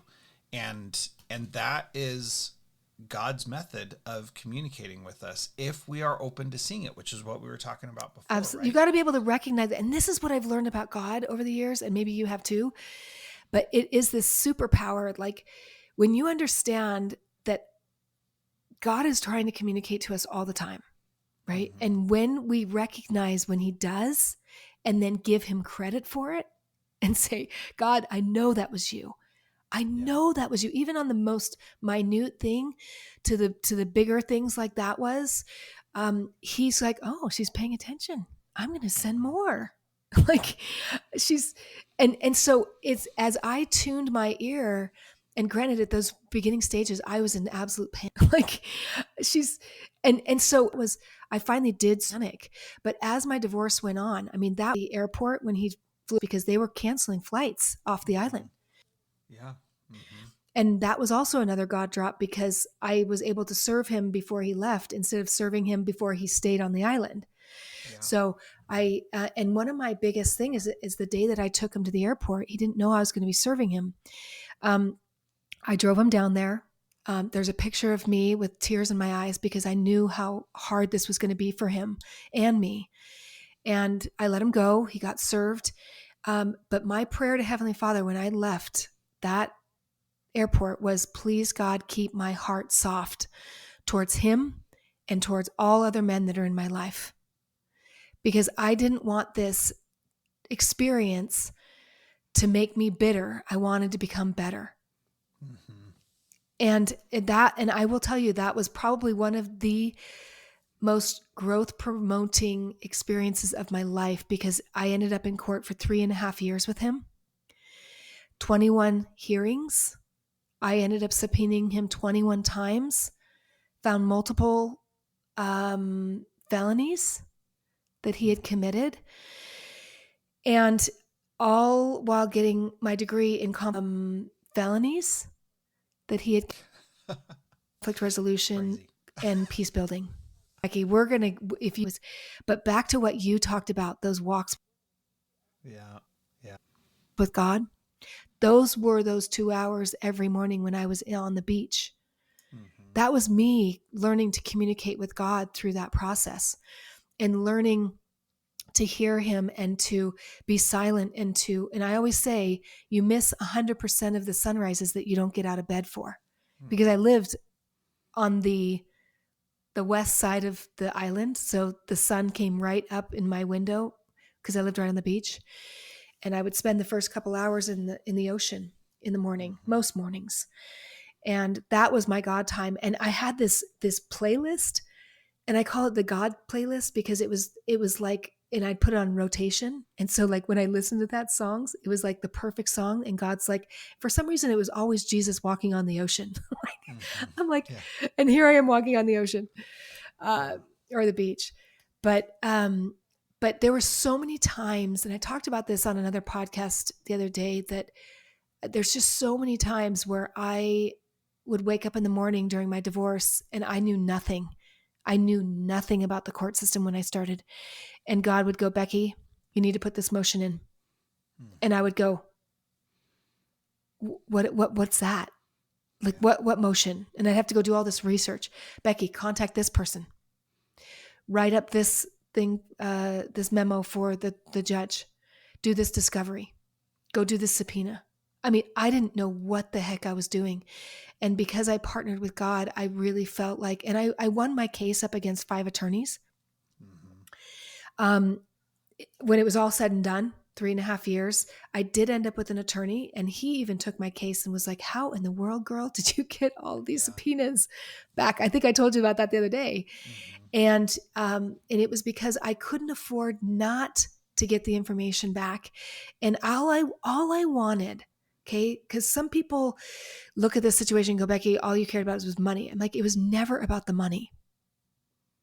The best thing he could have ever said is that I didn't have value. And for me to be able to stand up for myself, and in that court case for 3.5 years, to be able to stand and go, I am of value. And I love what my attorney said when he first called me, because I was trying to prove, what I did, and he says, Becky, I don't care if you sat on the couch, ate bonbons, and gained 100 pounds. You are still entitled to half of the increase when you've gotten married. And I said to him, I said, thank you so much for not making me prove my very existence. Yeah. That piece is really, really powerful. There's the legal part of it, which is you're entitled to this because you got married and that's how it goes. But that means nothing compared to the spiritual value. Absolutely. Of you understanding that you really do have value. And to me, that is just that is the God drop. That is the spiritual nature of it. And you having the openness and understanding and having the Spirit with you saying you are valuable at a point where everything in the world was telling you that you weren't, because your spouse was saying you're not adding value to my life. And that has got to be a very difficult thing to go through, especially when you said, hey, I'm not doing this again. We're committed. I was 100% committed. And the problem is that and my husband now, I'm married now for the 3rd time and very happily married, by the way. Last time but he was in the same situation I was in with his marriage, was that when it takes 2 to get married, but it only takes 1 to get divorced. Yeah. I mean, I told him I did give him everything that I had, like everything, because this was my last one. And so for me, it was hard for me when he's like, no, I'm out. Like, checked. And when I'm coaching with people and I have a client that's not coachable, there's nothing I can do. But the same thing happens with God. God can't do for us what we're unwilling to allow him to do. And so, but I was so open, and here I was on an island. I mean, one of the books I'd love to write, or a chapter at least, is like living in paradise on pennies. Because I still cannot explain how I stayed there for 5 years with no real income. Yeah. And somehow God made it work. And it was like, but the interesting thing is that it got to the point where I was divorced in October 22. That's October. It got to the point where and everybody knew how hard I had fought for this. I just want a fair and equitable division. That's all I wanted. And I think he was terrified that I was going to take him for everything. And I'm like, I never had that intention. Yeah. That was never my come from. That's what he, that's his story and all of that stuff. I just wanted what was fair and equitable. And finally, there was a finality to that. And all this time during the divorce, I had applied for 45 different jobs. And nobody hired me. I could not get hired. I did start a couple podcasts and got paid $10 an hour to work for BYU Hawaii because I was a student. I was like, are you kidding me? I did start a couple $10 to $12. And the thing I could show the court not getting hired is because God has somewhere else for you to be. Mm-hmm. And I was like, no. I didn't ever think I'd get married again. I'm like, nope.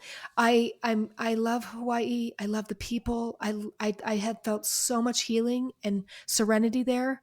The ocean was what healed me every day. And my little mermaid group that I swam with every day and that community. And so when that money hit the bank account, something happened in me. And I finally became willing. I said, God, my prayer to him was, please, if it's not here in Hawaii, send me somewhere that you can use my skills and abilities to bless people's lives. And 5 days later, I'm laying in bed on a Sunday morning, and my landlord had told me that I needed to move because they're friends of mine. They were friends of mine, but they're like, you know what, we've got to, and they didn't even know that I got this finalized. And I was, all of a sudden I looked over and I got this impression to look on my phone and to get on this dating app that I hardly ever get on, which I swore I'd never do again because I worked for a dating site doing all their podcasts. And anyway, I happened to look over and I saw this one man from Sigurd, Utah. And I was like, Sigurd, like I know where Sigurd is because that's down by our summer camp. But nobody else does. Nobody else knows where Sigurd is. And so I swiped on him and he swiped back or something. And immediately like we got connected.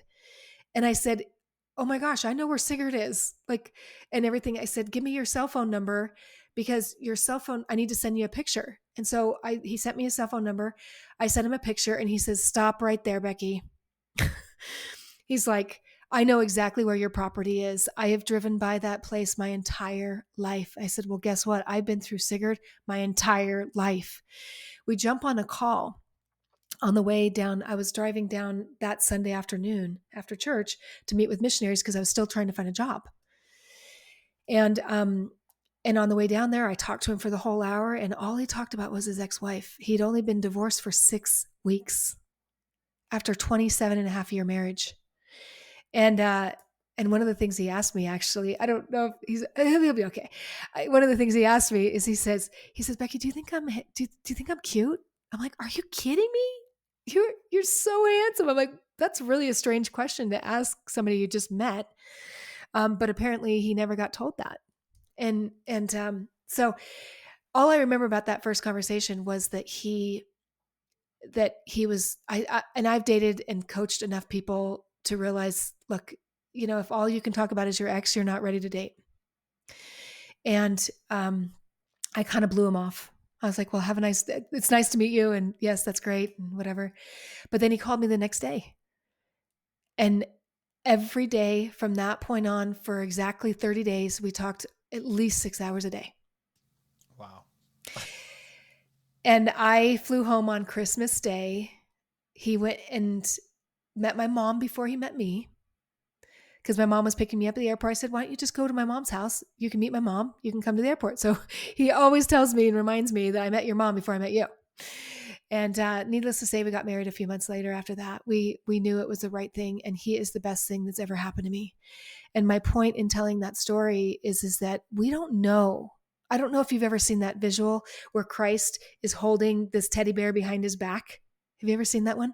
Yep. Mm-hmm. Where he's got this huge teddy bear behind your back, and this little girl's got this little tiny teddy bear going, no, Christ, I don't want to give it to you because this is my teddy bear. Huge teddy bear behind your back, and this little girl's got the Lord has in there. And we have no idea what and we have no idea what a marriage that I'm in.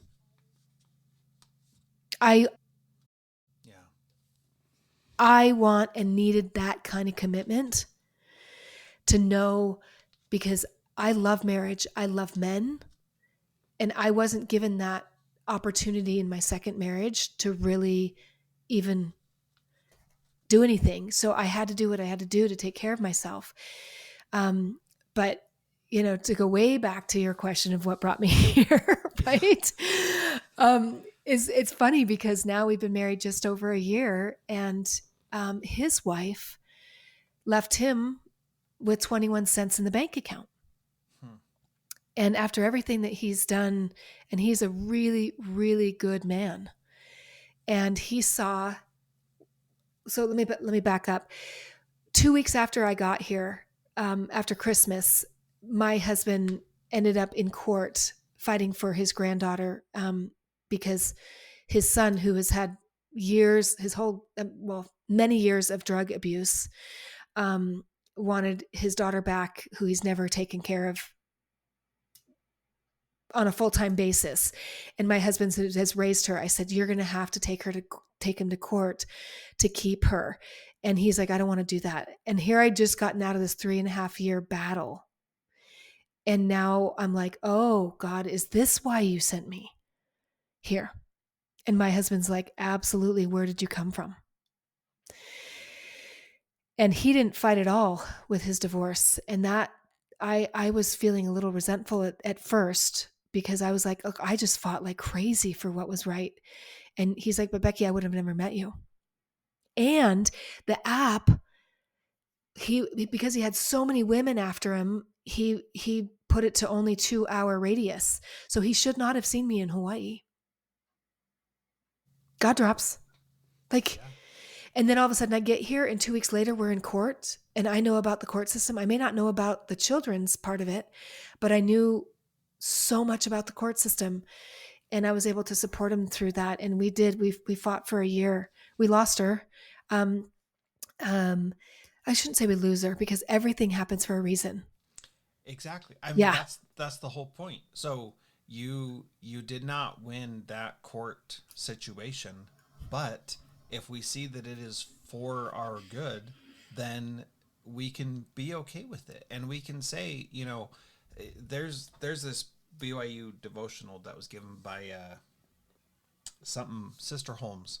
Mm-hmm. And she talks about the ideal, which is what we want in a situation. In this situation, we wanted to win the court battle and keep the granddaughter. And then there's the reality, which is that you did not. Right. And even in her talk, the problem is not the reality. It never is the problem. Mm-hmm. The problem is that we have this ideal that we think this is the right thing, but we don't understand God and how he works. And so we're fighting for something and moving towards something and doing something, but God has a bigger plan that includes this thing not happening the way we mortally are expecting it to. And we have to be okay with that, because we have to understand that God is wise and knows what he's doing, and isn't going to make things happen that aren't for our good. For our good. Even if they feel bad in the moment, right? Well, and it's just like, if you want to build muscle in the gym, you have to break the muscle. The muscle has to be broken with resistance, which is all of our conflict and struggles and trials and everything, in order for it to grow back stronger. And God knows this principle, and we, for some reason, fight it. all the time. All the time. And so, and I remember even going through my divorce, I said to my mom, I said, I feel like there's a much bigger reason why I'm going through this divorce and representing myself and learning all this stuff about the court system. I don't know what it is, but I do know that I'm the type of person, even when I lost my weight, I'm the type of person that I always want to reach out and help people. I've met people who have lost 150 pounds and don't want to help. I expressed that to you the other day when we were talking. And I can't relate to that. However, that's their choice. That's their own agency that they can do that.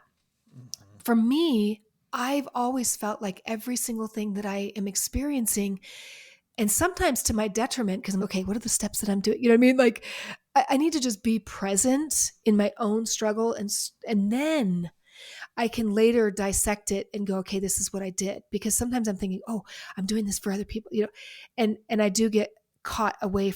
But what's interesting is when I met my husband now, I told him, I said, look, I'm just letting you know, I'm writing a book called Divorcing Strong. I help people to divorce. And he's like, I don't want you to do anything to divorce. Like that's crazy.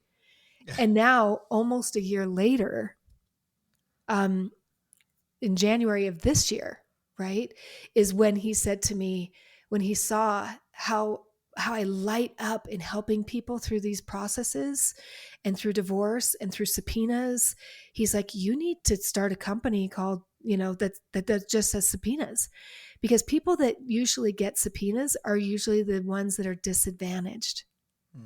And he's like, and so the more we thought about it, and he really pushed me, we were coming back from St. George on a 2-hour drive, and he just kept saying it. I'm like, are you kidding me, honey? Like, really? Like, he's like, Becky, you are too good at this to not help people. And then he started seeing how I was helping people through divorce, coaching them. And I said, really what I'm at is I'm a strategist. And so then I started thinking about it. I'm like, okay, if I do a subpoena thing, I can do it for attorneys. I can't do it for pro se people because I don't have a license. And I was going to call it Aloha Legal. And then I was going to call it Apex Legal. And I'm like, but that doesn't tell you what to do. I'm like, all I do is only subpoenas. So now my company is called onlysubpoenas.com. And where I help people divorce, uncover the hidden assets, but I also help other attorneys. We learned through our process with this last attorney that we had, typically don't like to do subpoenas because they require some more detailed process, and they don't like to do it. I love to do it. And of course, I've got the nickname Becky Brockovich now, you know, because of it. So yeah, so now this business has been born out of the struggles that we've had. And it's interesting because some people, though, I have a paralegal or I have a team, and our attorney that was fighting for this granddaughter, we needed to subpoena some records, some bank records. And he's like, I don't want to do it. And my husband's like, well, I'm sorry, but we need to do it. I want to do this. And he's like, well, fine, I'll charge you $500. And I was thinking, $500 for what? What would you do that for? And he was trying to just discourage us from doing it. But we knew that this is one way that we were going to win the case, or at least get leverage. And so he says, fine, I'll do it for $500. Well, his assistant or his paralegal, we get off the phone. I go and do my due diligence on that subpoena, like I always do, and came back to her 45 minutes. And that paralegal was like, oh, no, Becky, I've already sent it off to the bank and it's been rejected. And I'm like, well, did you do this, and this? And she goes, how do you know? Well, it's because this is what I do. And so I sent her the information on it, and she sent it, and it went right through. So my point is that even if people have paralegals, they've got so much on their plate, and attorneys have so much on their plate, but subpoenas win cases. And then that point, when my husband saw that happen, he's like, you need to do this business. And so... Well, and there's another lesson here that I think most people would gloss over, which is that anytime you're hiring someone to do something for you, you still have to be aware and involved in that thing. Like, you can't just take expertise for granted, because they may say they're fighting for you, but the reality is they don't care about you as much as you care about you. Because even though that applies to doctors, That applies to the educational system. Yep. That applies to lawyers. I'm going to write an article called "Don't." I'm going to write an article called "They Most." I mean, first of all, divorce attorneys are very, very marry the first divorce attorney you meet. She didn't have an attorney yet. She hadn't been served yet. So I went through just the basic stuff. You know, I'm not a lawyer, so I can't give legal advice, but I just explain them and educate them about the process. And then I circled back around to her and she goes, "Oh, Becky, it's great. This is, you know, I finally got an attorney and she's best friends with my soon to be former husband's attorney and they're going to be able to work everything out." And she said that she told me that I have to choose between alimony and between half of our business that we own. And I'm like, "Sweetheart, I'm not an attorney. I can't give you attorney advice. I can't give you legal advice, but you might want to go to this certain code." And I directed her to certain code. I said, those are dealt with very differently in the court system.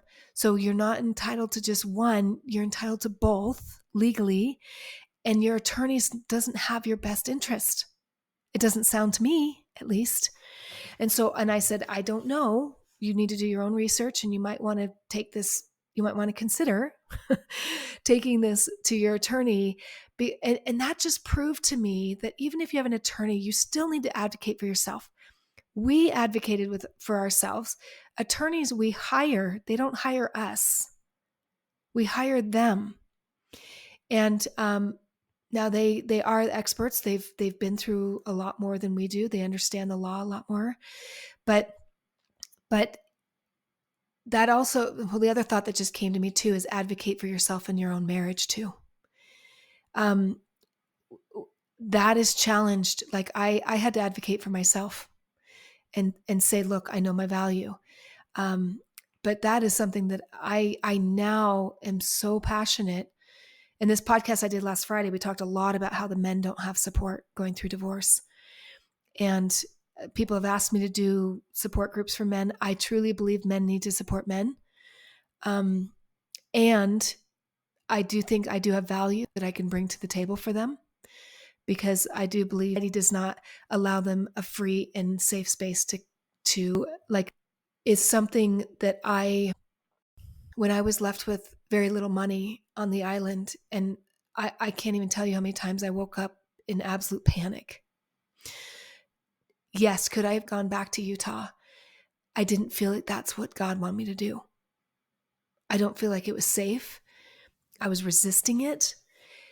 And it's interesting that once that finalized and I finally got willing to go, "Okay, God, like, where do you need me? I'm totally open to you and your will." He like closed that door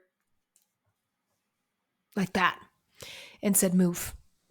Well, and what's really amazing is that he could have taken care of you and had you move to Utah beforehand, right? Mm-hmm. And we know that he is all powerful, so we believe Mm-hmm.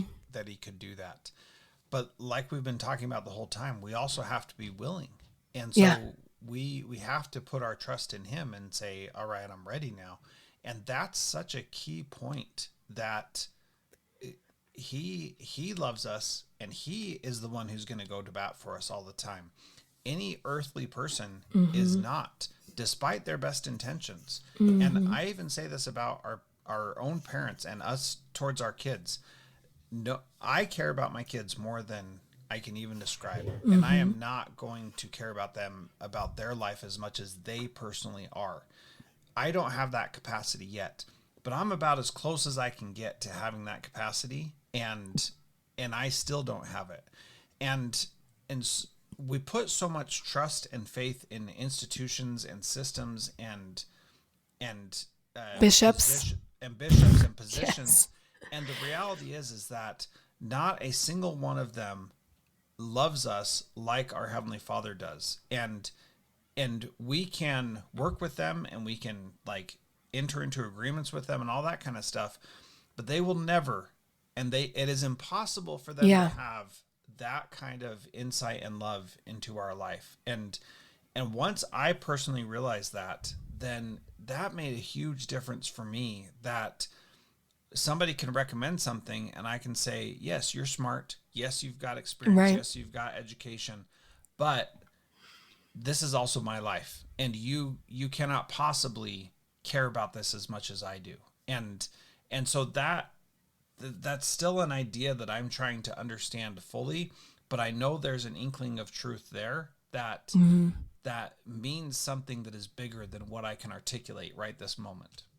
Well, and I, yeah, you actually are making me think of several different times in my life where I've had to advocate for myself, and even coming out of my first divorce when there was violence involved, and I was having to get a protective order. I remember calling our bishop, and our bishop is he's a wonderful man. Okay, imperfect and wonderful.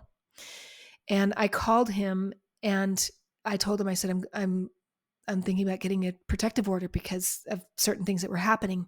And he said to me, he says, Becky, you're overreacting. And I said, I do not need your permission to take care of myself.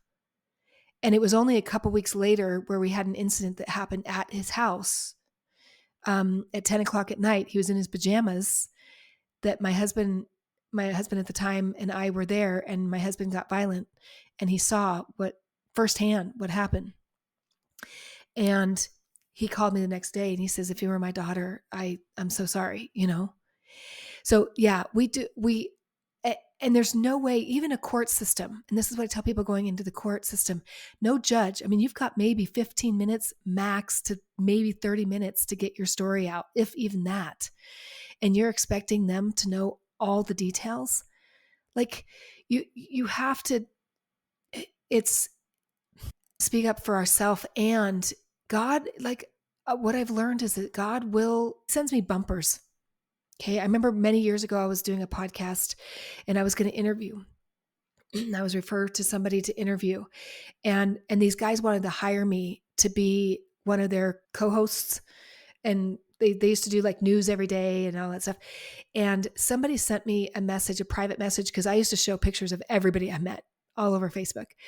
And so I posted something and somebody just sent me a private message and just said, hey, Becky, you might want to consider not partnering. And I always appreciate that somebody doesn't come and gossip about anything, but that they just kind of give me bumpers. And I have felt like God has done that my entire life.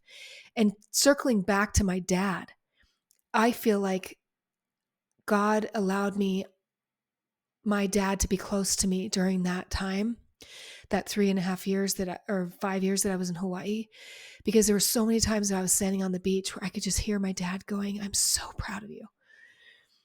I'm so proud of who you are, who you've become, who you haven't allowed your heart to be hardened by the world. Because remember that last letter he wrote me was, don't let people harden you and make you into somebody that you're not. Actually, I just remembered that in this moment. I didn't make that connection. But because I do believe that one of the things in this life, when we get to the other side, and there was a talk many years ago, and I think it was Elder Holland, if I remember correctly, that said, when we get on the other side, there's going to be one question that we're asked. Did you learn to love? Did you learn to love yourself? Did you learn to love others? Did you learn to love your enemies? Because really, at the end of the day, that's pure charity. Can you love people despite what they do to you, despite what they say, and that was probably the greatest gift that my former husband gave me during that journey. Because I fought like I was still, on the day that we settled, I still went into that courtroom seeing him as God sees him. I still was saying in my heart, I love you. I care about you. I know you're terrified. I couldn't change that for him, but I could change who I was through that. And that is my greatest accomplishment in all of that. It has nothing to do with the money. It has nothing to do with, but I had to learn to rely on God during that process, not only in the legal system, but my financials. And I had to learn to listen and take direction from him. And I'm finding exactly the same things happening now building this business. It's like I wake up and he's like, you need to connect with this person and get on that. Like it's a total fluke that you and I met. I mean, not a total fluke. You know what I'm saying?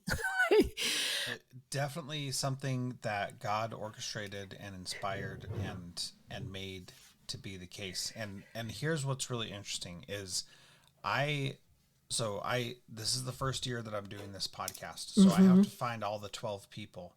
And at the beginning of this month, I didn't have the next 2 months ready to go.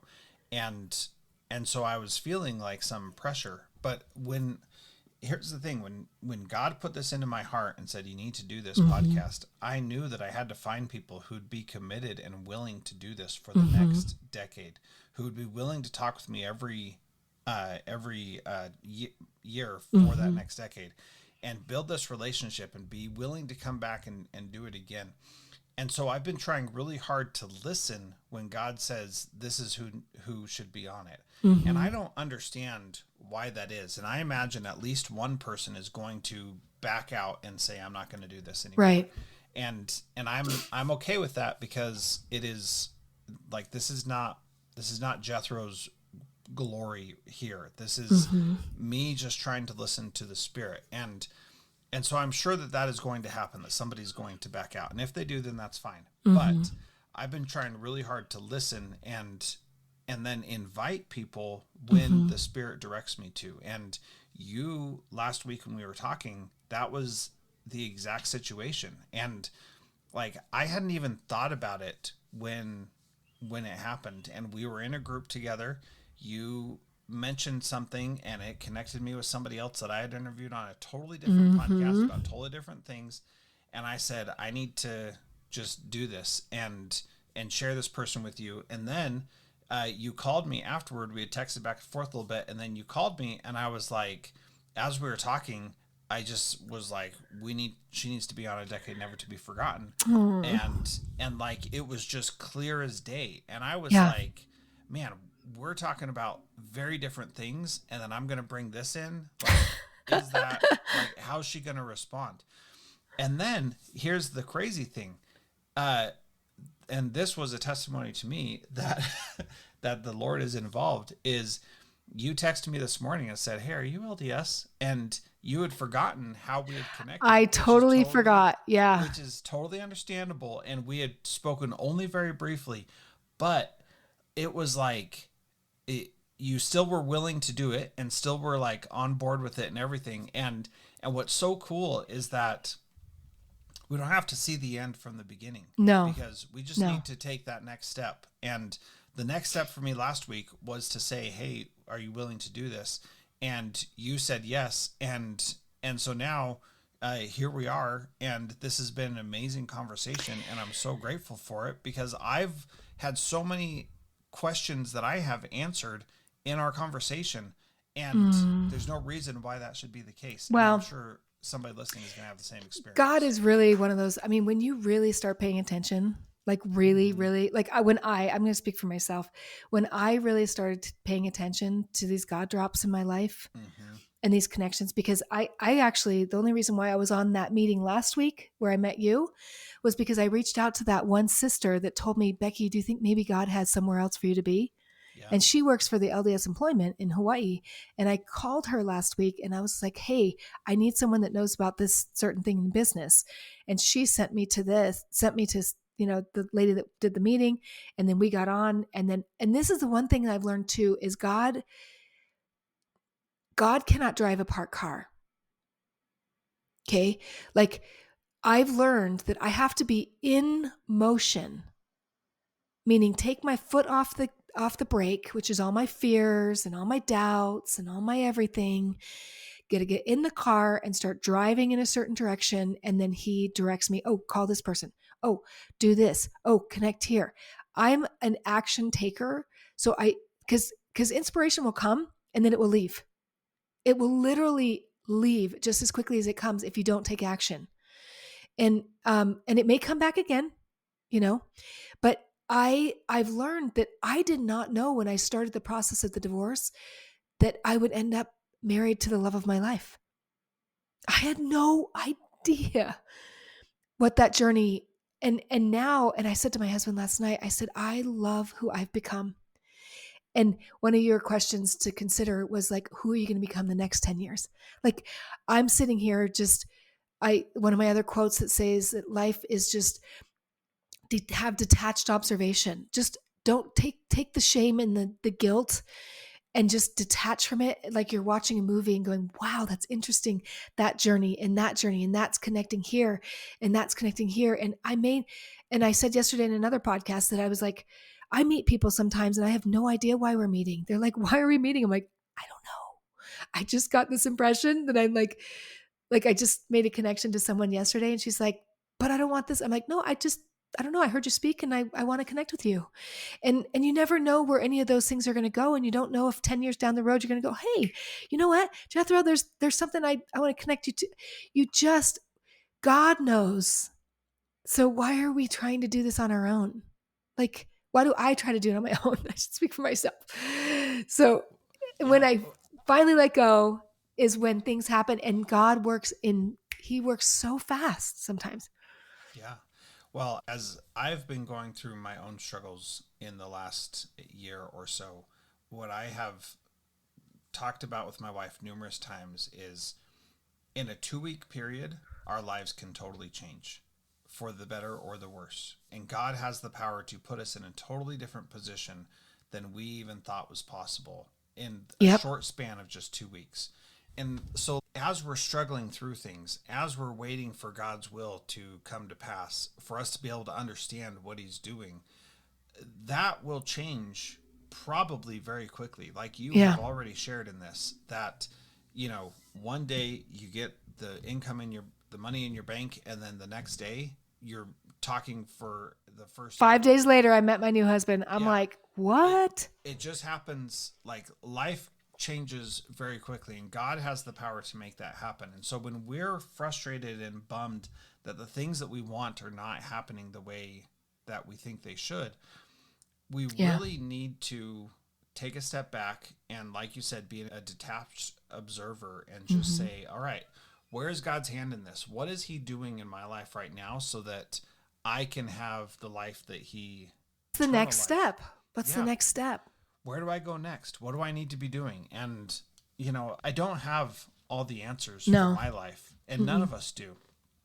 But we feel like we want to. And where I shared that talk by Sister Holmes about the ideal, that's what the problem is. We think the ideal is what we want. We think that our ideal is what we want. And God's like, no, what you need and what you should want is the plan that I have for you.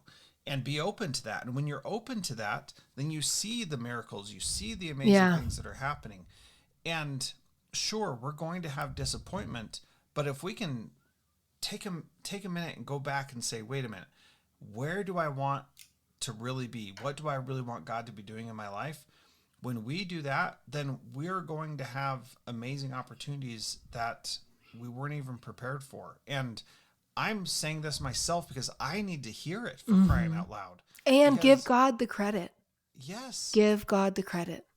Because it is his plan, and he is the one who's making things happen. And even if things are hard right now, he knows that it's worthwhile. And at some point, we will understand that too. And it may not even be in this life, and that's okay too. But we're going to see the beauty in his work. Well, the other thing too, that I from years of struggling financially, I learned this principle that when that anxiety that I felt, even through the troubles and the trials and tribulations, it's temporary. Satan is going to convince you that it's permanent. It's a permanent state of overwhelm or permanent state of discontent. However, yes, there is a time to grieve. Yes, there is a time to be in like, I don't know mode and walk by faith. But it is that 11th hour. I think they talk about, it's funny. I always say to God, look, I can't hang on to a piece of dental floss off the side of a freaking cliff.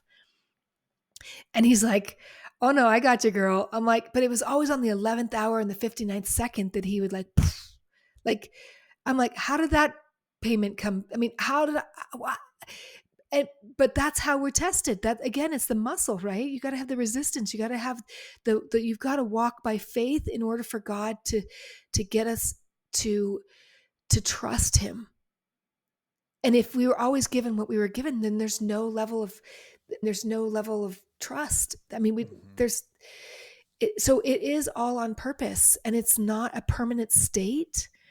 And I would just breathe through it. I'm like, well, tomorrow's a brand new day, or the next hour is a new day. For today only, I'm going to grieve, Yeah. Well, and to your point about always in the 11th hour or the 59th minute, the reality is that once that relief or salvation comes, then it can only come in the 11th hour, right? Yeah.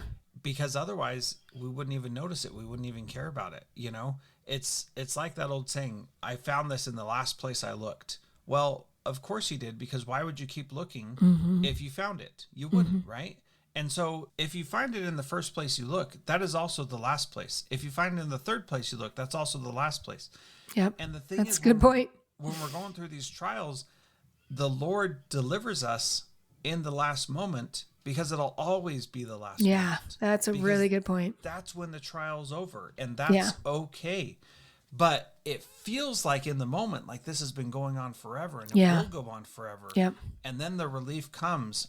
And I think the point I'm trying to make is that if you start out saying, okay, this is a trial, I'm in the middle of it, where's the Lord's hand, and how am I overcoming this? Then you don't have to wait for the deliverance in the 11th hour. You can experience the deliverance in the trial itself. That's an idea that I'm just starting to grasp, that I don't totally understand. Well, that's being grateful. That's having gratitude during the trial, and gratitude for the moment. Again, the more that you have the perspective that it's happening for you, it's a journey. Yeah. It is literally, how am I going to grow through this and become a better person through it? And I don't have any regrets. I don't know about you, but I look back on my life, and I mean, even my husband and I say this now, that, would it have been great if I met him when I was young and had these kids? But I said, I wouldn't have been the same person. I am so appreciative of him now because of everything I've been through. I appreciate him more because of all the men that I dated that said appreciation is probably one of the biggest things that they are lacking in their relationships. I'm kinder to him because of what I did to my first husband. I am fighting like crazy for the relationship because I didn't get the opportunity to do that the second time. You know what I mean? So all of this happens, and if we can look at that and say, God knows. I love what one of my girlfriends would call when I was going through the divorce. She goes, Becky, God knows what God's doing. Yeah. And I was like, and then one of my girlfriends was like, but you're going to look back on this and someday be able to say that this was the best thing that ever happened to you. And I'm like, no. But I look back now and go, oh my gosh. And it doesn't mean that my life is perfect now. That's what's so beautiful about what you're doing, is every year that you and I get back together, I'm going to be able to go, oh, look at this. Look at this journey I've been on. But with having the right perspective, and that's where President Nelson has said to us is that having the eternal, what is it? The eternal, the celestial. Yeah. Think celestial. That is exactly, if you can think celestial and pull the perspective away to be able to see the blessing and the gift, then you truly can be present in that moment. Yeah. Well, I think that is a great place for us to end. This has been so inspiring. Thank you so much for your time and absolutely and sharing so much of your story with us. Gosh, and thank you for creating the space for me to be vulnerable. I mean, I don't cry a lot about my dad. However, and it's okay for me to cry. I'm not embarrassed or anything. It's a beautiful experience. But I thank you for listening to your own impression that God's put onto your heart to do this, because you'll see blessings. God knows what God's doing. You'll see blessings in your life. You're going to bless other people's lives. And that's really the whole purpose why we're here, is to serve one another and to help uplift and bring people to Christ. That's the whole purpose. Yeah. And no matter what religion they are that listens to this, but that God loves them, and Christ did what he did for all of us. Yeah. So thank you. Thank you. And thank you, everybody who's listening. We will catch up with Becky again in a year. That'd be awesome. Until next year.